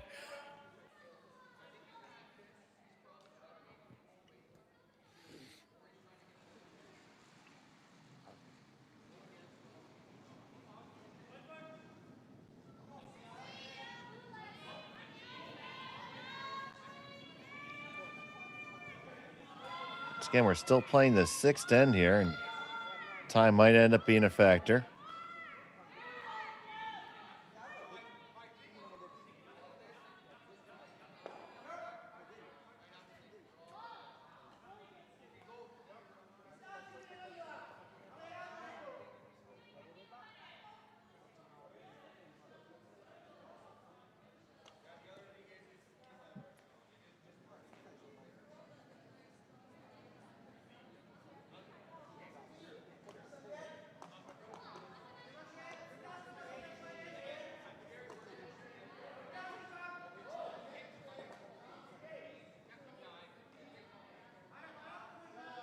So they went through the menu.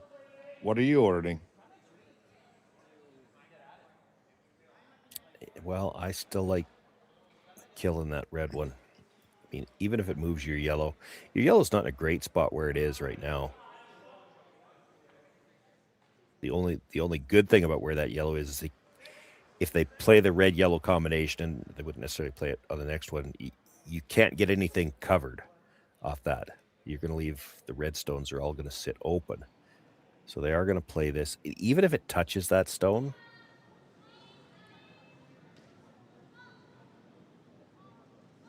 even if it kills that stone, I don't see that yellow stone helping you a ton.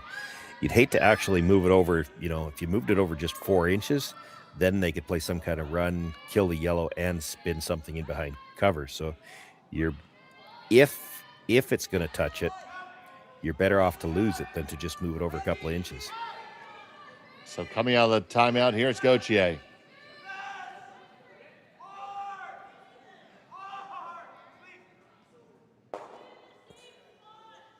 They do kick out the yellow a little bit. Yeah, that's really good, though, because look at where the two yellows lined up. So now if Yamaguchi ever does get something buried, the two yellows are lined up to the button. Anything buried is going to be in that path. And if it ever comes down to it, if he gets the chance, he might be able to just play the double tap to the button. Now, I don't know. I can't imagine him playing that when the red's open. He could. You know, if you were ever to roll out on this, he could decide to double tap to the button. I don't think he would, but. So anyway, it creates a problem here for Yamaguchi in that, well, you roll behind the red one. The red one's wide open. That leaves a double. You roll to the button. There might still be a double, or he could just play the yellows to jam onto it. Like, not sure where's the best place to roll with this. Maybe well over to the side of the forefoot on the other side.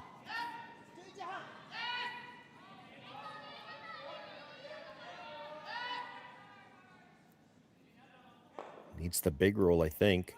Didn't get it. Yeah, it does look like the gun is, well, you get it either way right now.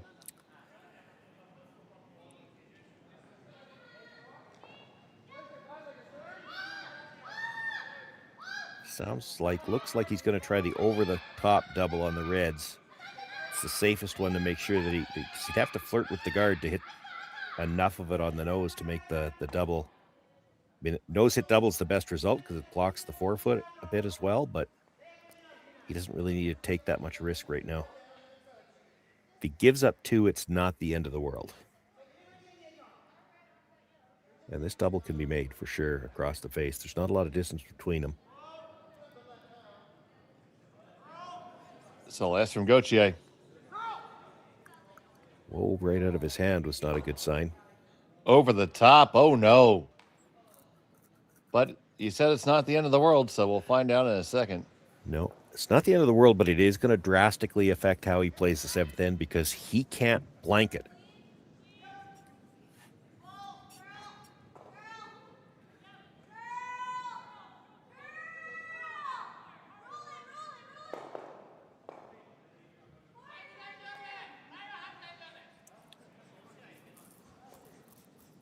Final stone of the end.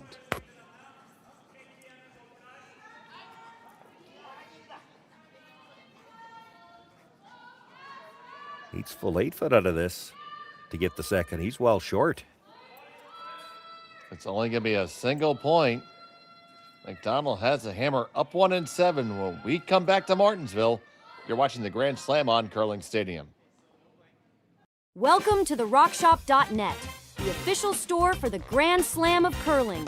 Whether you're looking for the best hats, stylish clothing, fun toys, or unique accessories, the Rock Shop has it all. Shop online anytime at therockshop.net for exclusive Grand Slam of curling gear, or come see us in person at your next event. Therockshop.net, where fans find their favorite curling gear.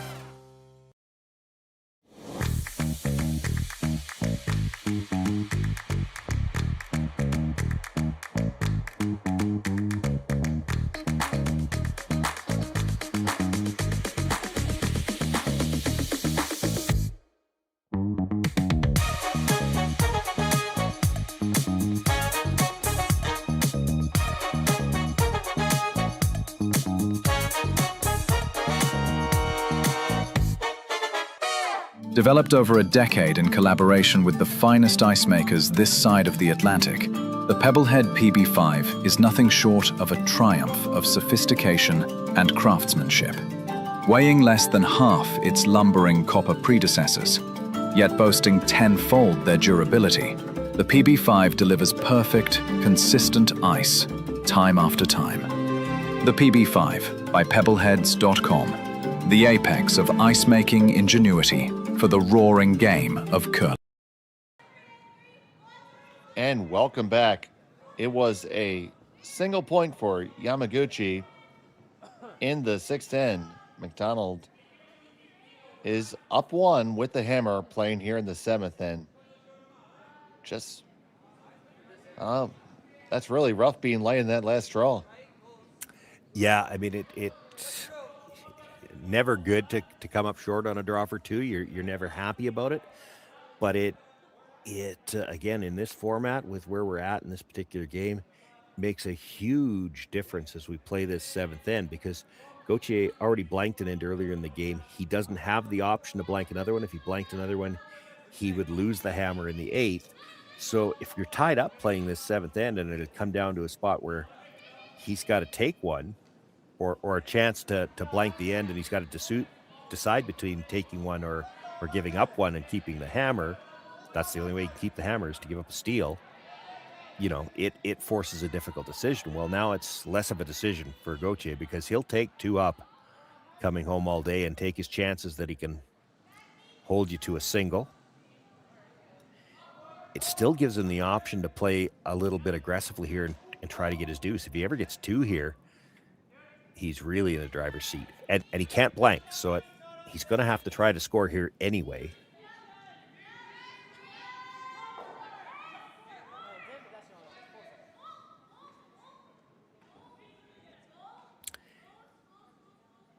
He's already got it set up for, as I said, last end, that one of those risk-free ends, because the first guard was so long. The second guard, I mean, technically you could use a rock in the 12-foot as a guard, but you could also hit that at any time too.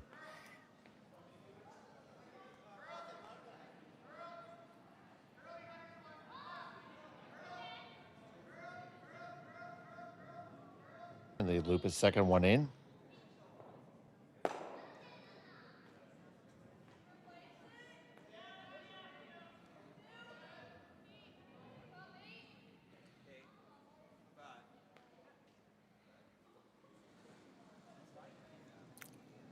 Freeze attempt here, and then you'll likely see Gauthier make an attempt on one of the 2 reds that's already there if the freeze is locked on perfectly.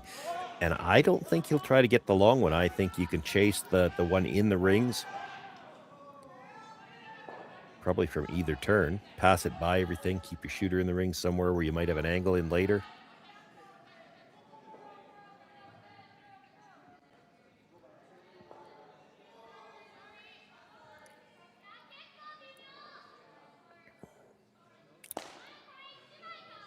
Might have got just enough curl that it's hard to get the double, but as long as he moves the second one. If you could hit them right in the middle, you could make the double easy enough, but hard to imagine getting there with that kind of weight.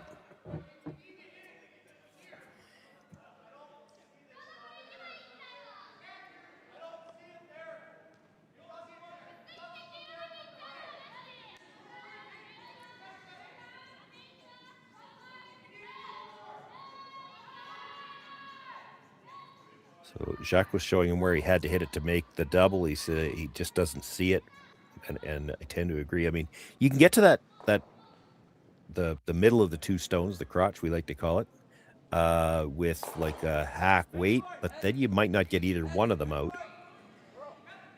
Yeah, you definitely have to make sure one of them goes. You'd like to make sure one goes, and even if they just pop the other one out so that it's not working as a second guard. Yeah, didn't pop it far enough, but left the yellow-red so that they can get rid of it in the next one. This freeze really needs to be made now.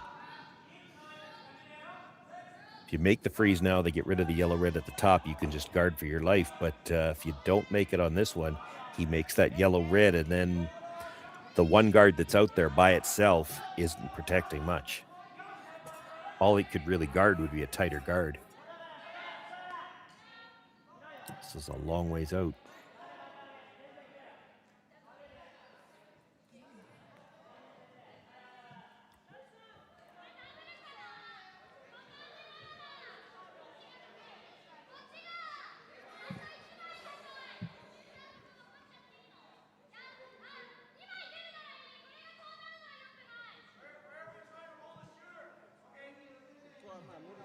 So Gauthier ignoring the stone just thrown. Yeah, and that shows you which one's the more important one. It's the overlap on those 2 that's actually more of a problem right now. He's going to get rid of the tight red and good awareness from the hack in, asking where they're trying to roll. You don't want to roll directly in front of that red. You'd create another problem. So he's looking for kind of the big roll here. Roll over to the edge of the 12-foot somewhere.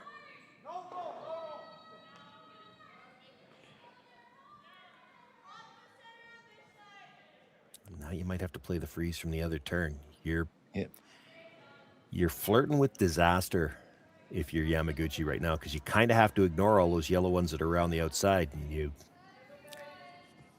you leave a team like this a chance to blast some stones out, and all those little biters around the outside could end up on the scoreboard. But I don't see he's got much choice right now.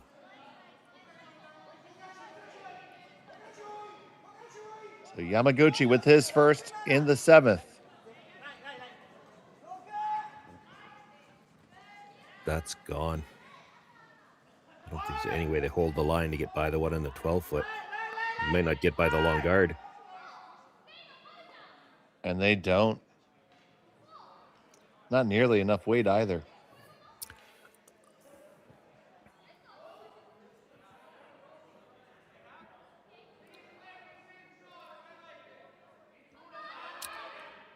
Well, and to add to the list of problems from that last stone, I don't think he can make the freeze anymore either. It's in the way.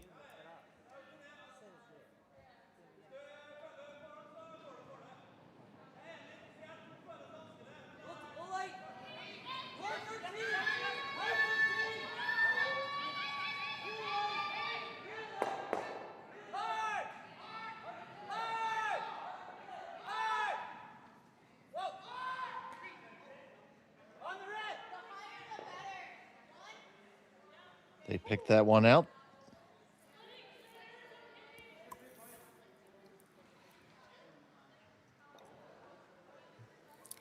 Yeah, I don't think you can make the freeze anymore, so they're trying to tap that one back that was just thrown. This looks like a lot of ice, or not enough ice.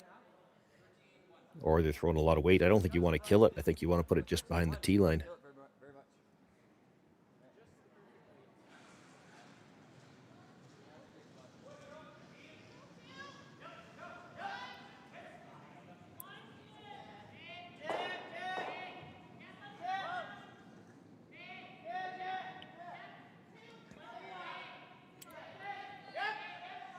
Need to get as tight by that yellow at the top 12-foot as they can. They'd like to leave the possibility of a jam somewhere. Not going to be tight to it at all. And probably tap that back farther than they would have liked to.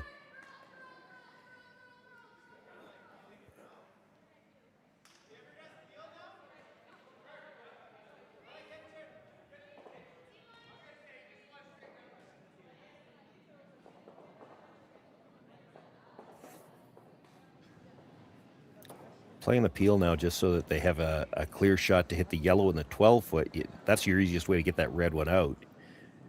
Could have tried it with like hack weight right now. They talked about it.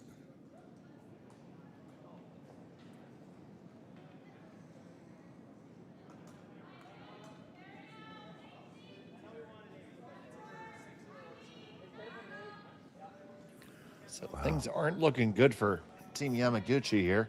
Yeah, playing to move it now, because I don't think you can get there with straight freeze weight anymore. The one on the corner is kind of in the way the draws curl over, but you could maybe make it with that same type of weight they just threw.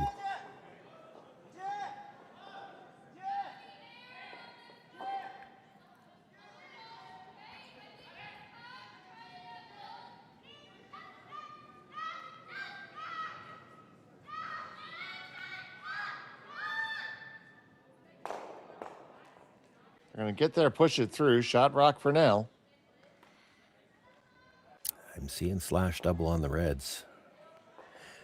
Now, all the yellows will be, or well, the primary bunch of yellows are behind the tee line, so he's going to get one chance to freeze his way out of this if you make this double, but you don't make it or you leave it in a way that he might be able to smash it out somehow. There's a lot of yellow sitting around the outside.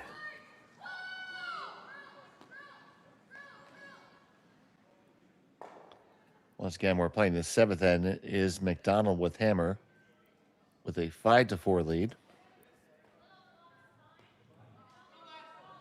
see the time there in the back. They have 3 minutes and 50 seconds left.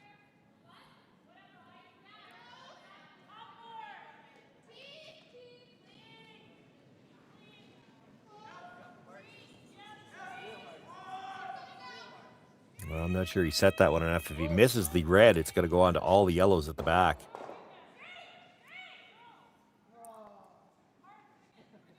You know, he's got a little bit of an in-out motion with that out turn, and he knows it. So he puts the broom down. Like if you throw just a straight through throw where he puts the broom, he's already too tight. So he's expecting that one to back up, and it didn't look like he put his normal set on that one. Still a problem for Karuizawa throwing the final stones here is you can't leave a double. You can't guard because he's still got some kind of run. If you're going to come in, you almost have to come into the 4-foot. And where do you come in the 4-foot that it doesn't leave a double? So they're thinking you get to where they're tapping the ice. If he plays the slash on the red, it's going to go into the other yellow. And they're right, as long as this is pinpoint precision that you need to have. You slide 3 inches too far and the double's still there. So here's Karuizawa. 3 inches short, it goes over the top, so. Looking to make the perfect draw here. Both men on it for the weight. Yeah, he was short last end with this same stone too. And I mean well short last end, and this is short again.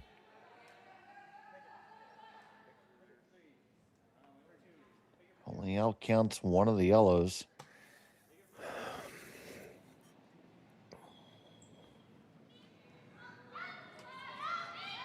Looks like he's thinking of trying to pick it, which is fine. You can get 2 that way. You can get close to the nose.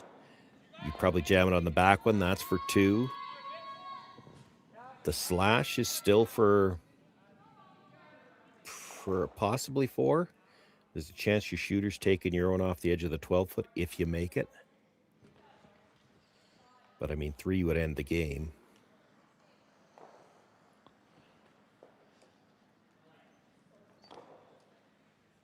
So Jacques Gauthier.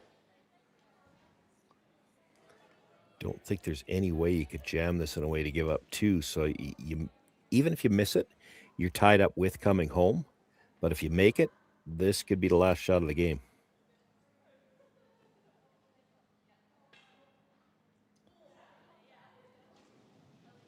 Final stone of the 7th. Looking to make the double. Score a boatload. Makes a hit, and he's going to leave one there. It's a steal of 1 for Yamaguchi. It'll be Team McDonald and Gauthier with the hammer in 8 when we come back. Hey, Mark, you ready for this game tonight? Yeah, I'm excited, man. Cupsy, what are you doing over there? Don't worry, boys. Was just on AztecSafety.com, took a fire extinguisher safety course. Paul, I'm putting out the fires from now on. Woo!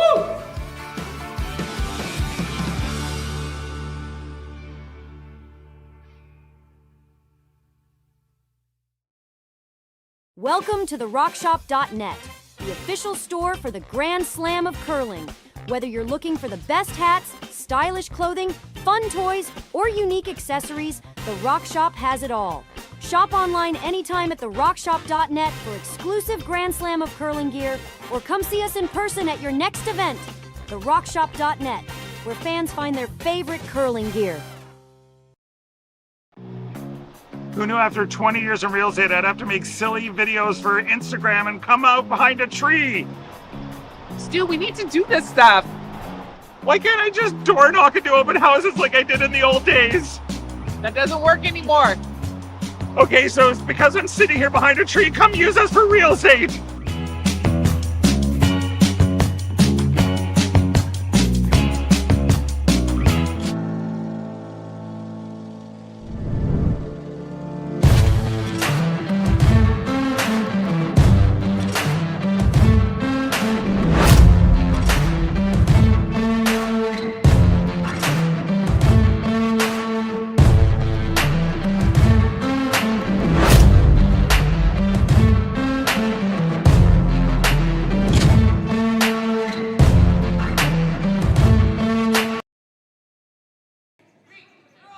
Welcome back to Martensville. It's the Grand Slam of Curling Canadian Open here on Curling Stadium. We got a real barn burner here. It's tied up. Coming home. Team McDonald has the hammer. Throwing the Yellowstone, Jacques Gauthier at the helm. Dave Schmel, Sean Joyce here with you. Rachel Jakes on the production. Thank you so much for tuning in. We got back just in time to see that tick shot. That's why it's so important in the no tick zone rule to make sure you get that guard onto the center line. So now they're going to have to try to steal this in with just one guard. Desperately need to get this one to the center line.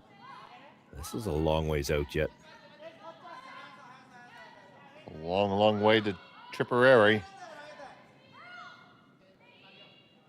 And they're kind of scared to sweep for curl because you put it into the rings, it's not in a free any zone. They did get it there. Good judge.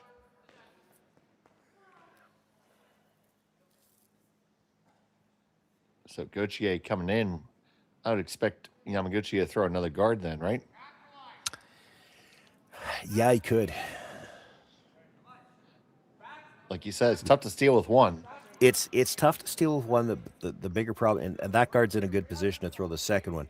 The problem with throwing two when they're too close together is eventually they make the double peel. So if you throw a halfway guard, it's often tough to throw the second guard and get separation.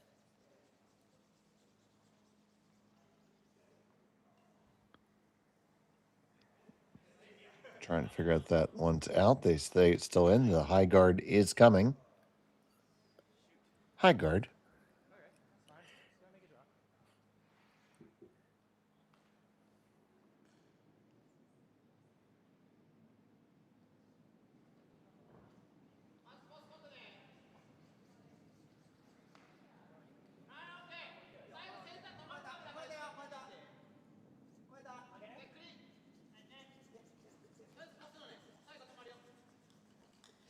Got to work to get it over.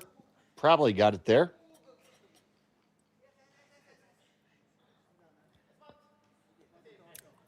Might have left a piece of the back one. I mean, if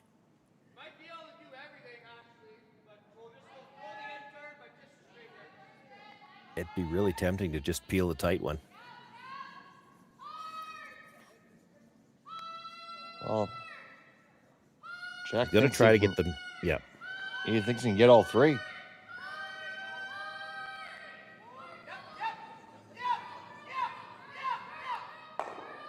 One, two. Oh, no, just grazes it. Yeah, the only thing is those two by themselves, neither one of them was ever going to hurt you. It's the one tighter to the rings. If you've got a chance to move the tight one, I think you move the tight one.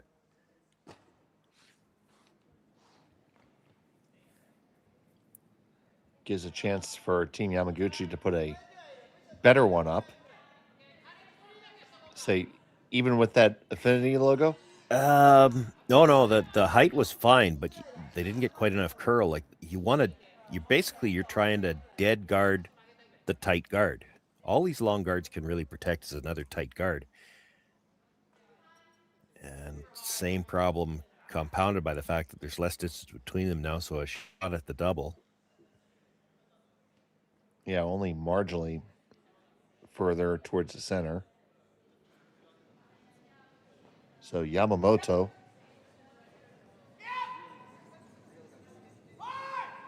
He's going to watch this stone come down because that's not who threw it. Yeah. Could have gone with, unable to get the guard exactly like. The other side of that, when you're trying to throw the long guard to protect a short guard, it's entirely possible they just took too much ice, because you have to realize that rock has 15 feet less room to curl. Between the hog line and the top of the 12-foot, you're 15 feet. That guard was tight, so okay, maybe 12 feet less room to curl. And so if you take the same ice, what you see is what we saw in the last two shots, where it gets the guard up, but it didn't curl far enough to cover. Now they're trying to throw a tight guard underneath it. Essentially, it's a corner guard. I mean, it's still protecting a little piece of the 4-foot, but that's the best they've got to work with now.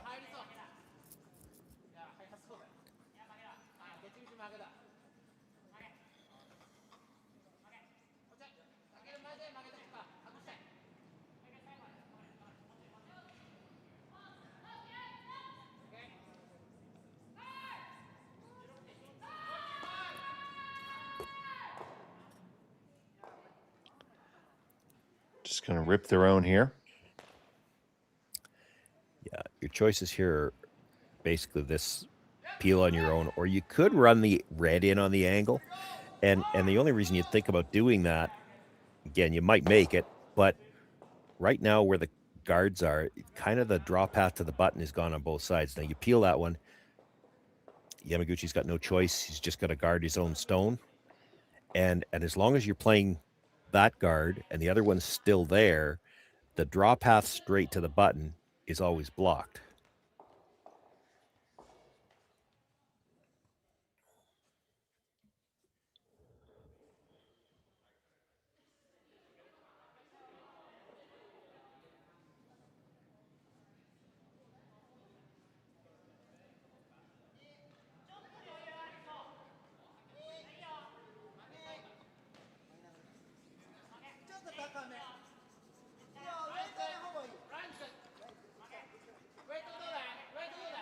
Trying to work this one over.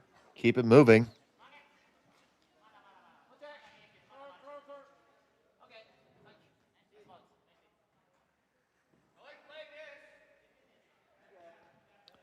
Chasing the shot rock.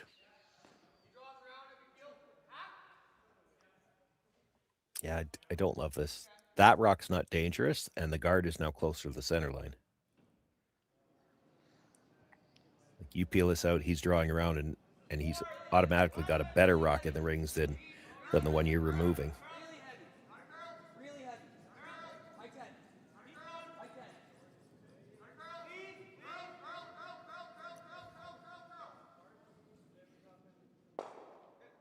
Boy, and that's worse because that acts as a second. That's a staggered guard.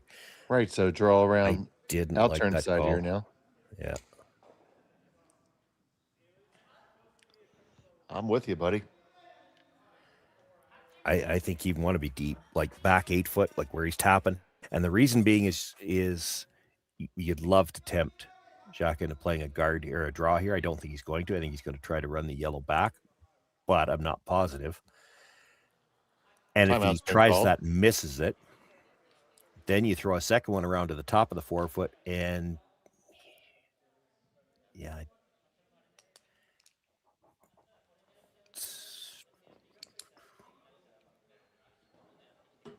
Yeah, I don't love that. He's going to draw if you do that.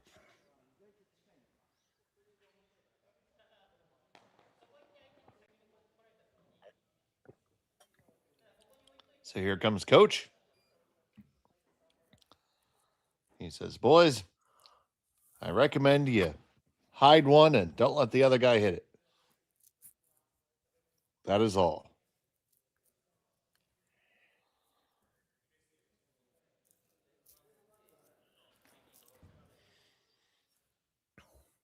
I'm with Karuizawa on this one. You come to the back 8 around that stagger, and then your plan is to come to the top corner of the 4 foot on your last one, regardless of what Gauthier does. Maybe he's playing the freeze, maybe he's playing the run, but you're still going to have the top corner of the 4 foot around the guard to be shot with your last one, and maybe you're sitting 2, but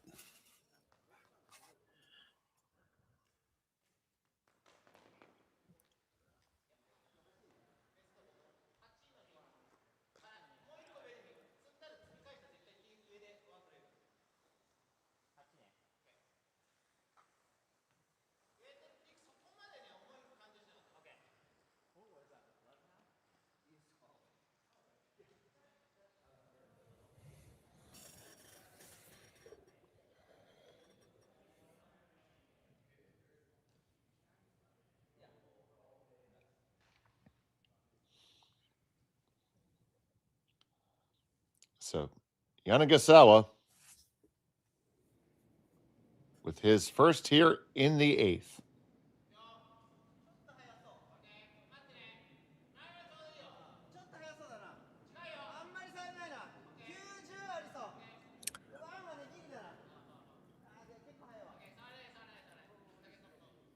Is it too heavy?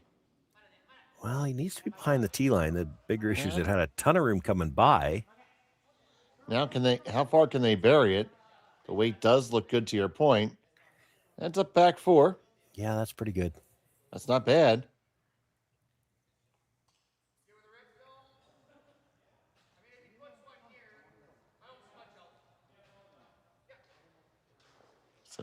minute 40 left for Gauthier here. They're going to rip. It doesn't want to chase, so he's going to play the peel. And Karuizawa is going to have to throw some kind of a draw with his last one, whether he's coming in or whether he's playing a straight guard. And his last two draws with presumably he's still throwing the 8 stone, have been well short. And I don't know whether it's in his mind. It's in mine, is that, maybe he's got 1 stone that's a little heavy. So, yeah, right there, just underneath the stone that would be raisable. You corner freeze the yellow's not bad either. Yeah. They're both good. Yeah, because if you ever come to the 4 foot and leave it fully open, then he's going to play the double. Like, you've seen enough out of Jacques. He's a great hitter. He'd love to hit. So you don't want to leave him the double here. You overlap these two, he's going to have to draw. And it's not a straight draw to the button. He's going to have to draw past the center line just because of where that corner guard is. It's there. It's there to be made. It's just not as comfortable a shot to call. So Karuizawa with the final stone for his team here in the 8th. He's not corner freezing. He kind of looks to be queuing up the double. This doesn't curl.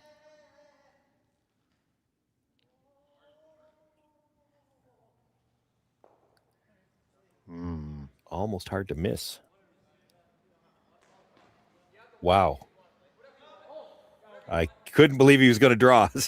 Somebody at the other end said, you got the whole thing plus, right? They call their last time out. I was going to say, put me in, coach. I can miss it. Oh, there you go. He found the Lord there. Doesn't need to stay here. They're tied. They've got that stone at the top of the 12 foot. So, you hit it on the nose, the double goes, but they're so thin overlapped that, even half a rock with the weight he's going to throw here, it's going to spin out easy. He does have that. Oh, this looks like the intern. I was going to say he's got that little bit of set on his out turn, but he's lining up this to throw the intern. So he must have a set on the intern too. Well, that was a big set. So Gauthier for the game. Final stone of the 8th. Needs to make the double to win. He's got it. He's got it. Yes, sir. That's a win for Gauthier and Team McDonald by a score of 7-5. And they will move to 2-2. Yeah, and more importantly, they pick up all 3 points. That moves them to 6, and for now at least, keeps them in a situation where they're tied with teams that are still in the playoff hunt. So they have to stand by all day and watch everybody else finish off their games, because there's a lot of teams at 6 points, and we have to see where everybody ends up. But it gives them a chance, and that's all you could ask for. That's all you could do coming into this game. Try to give yourself a chance to sit back and watch curling all day, which is what we're going to do too. That's right, and we'll be back with you at 1 p.m. Central Time. For right now, for Sean Joyce and Rachel Jakes, our producer, I'm Dave Schmel. Thanks for watching Curling Stadium.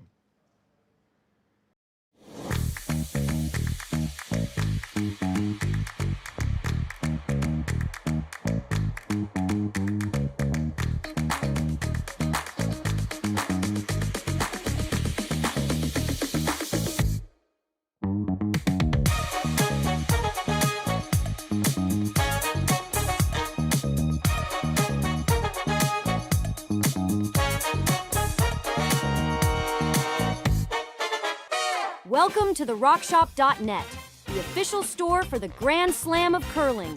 Whether you're looking for the best hats, stylish clothing, fun toys, or unique accessories, the Rock Shop has it all. Shop online anytime at the RockShop.net for exclusive Grand Slam of curling gear, or come see us in person at your next event. The RockShop.net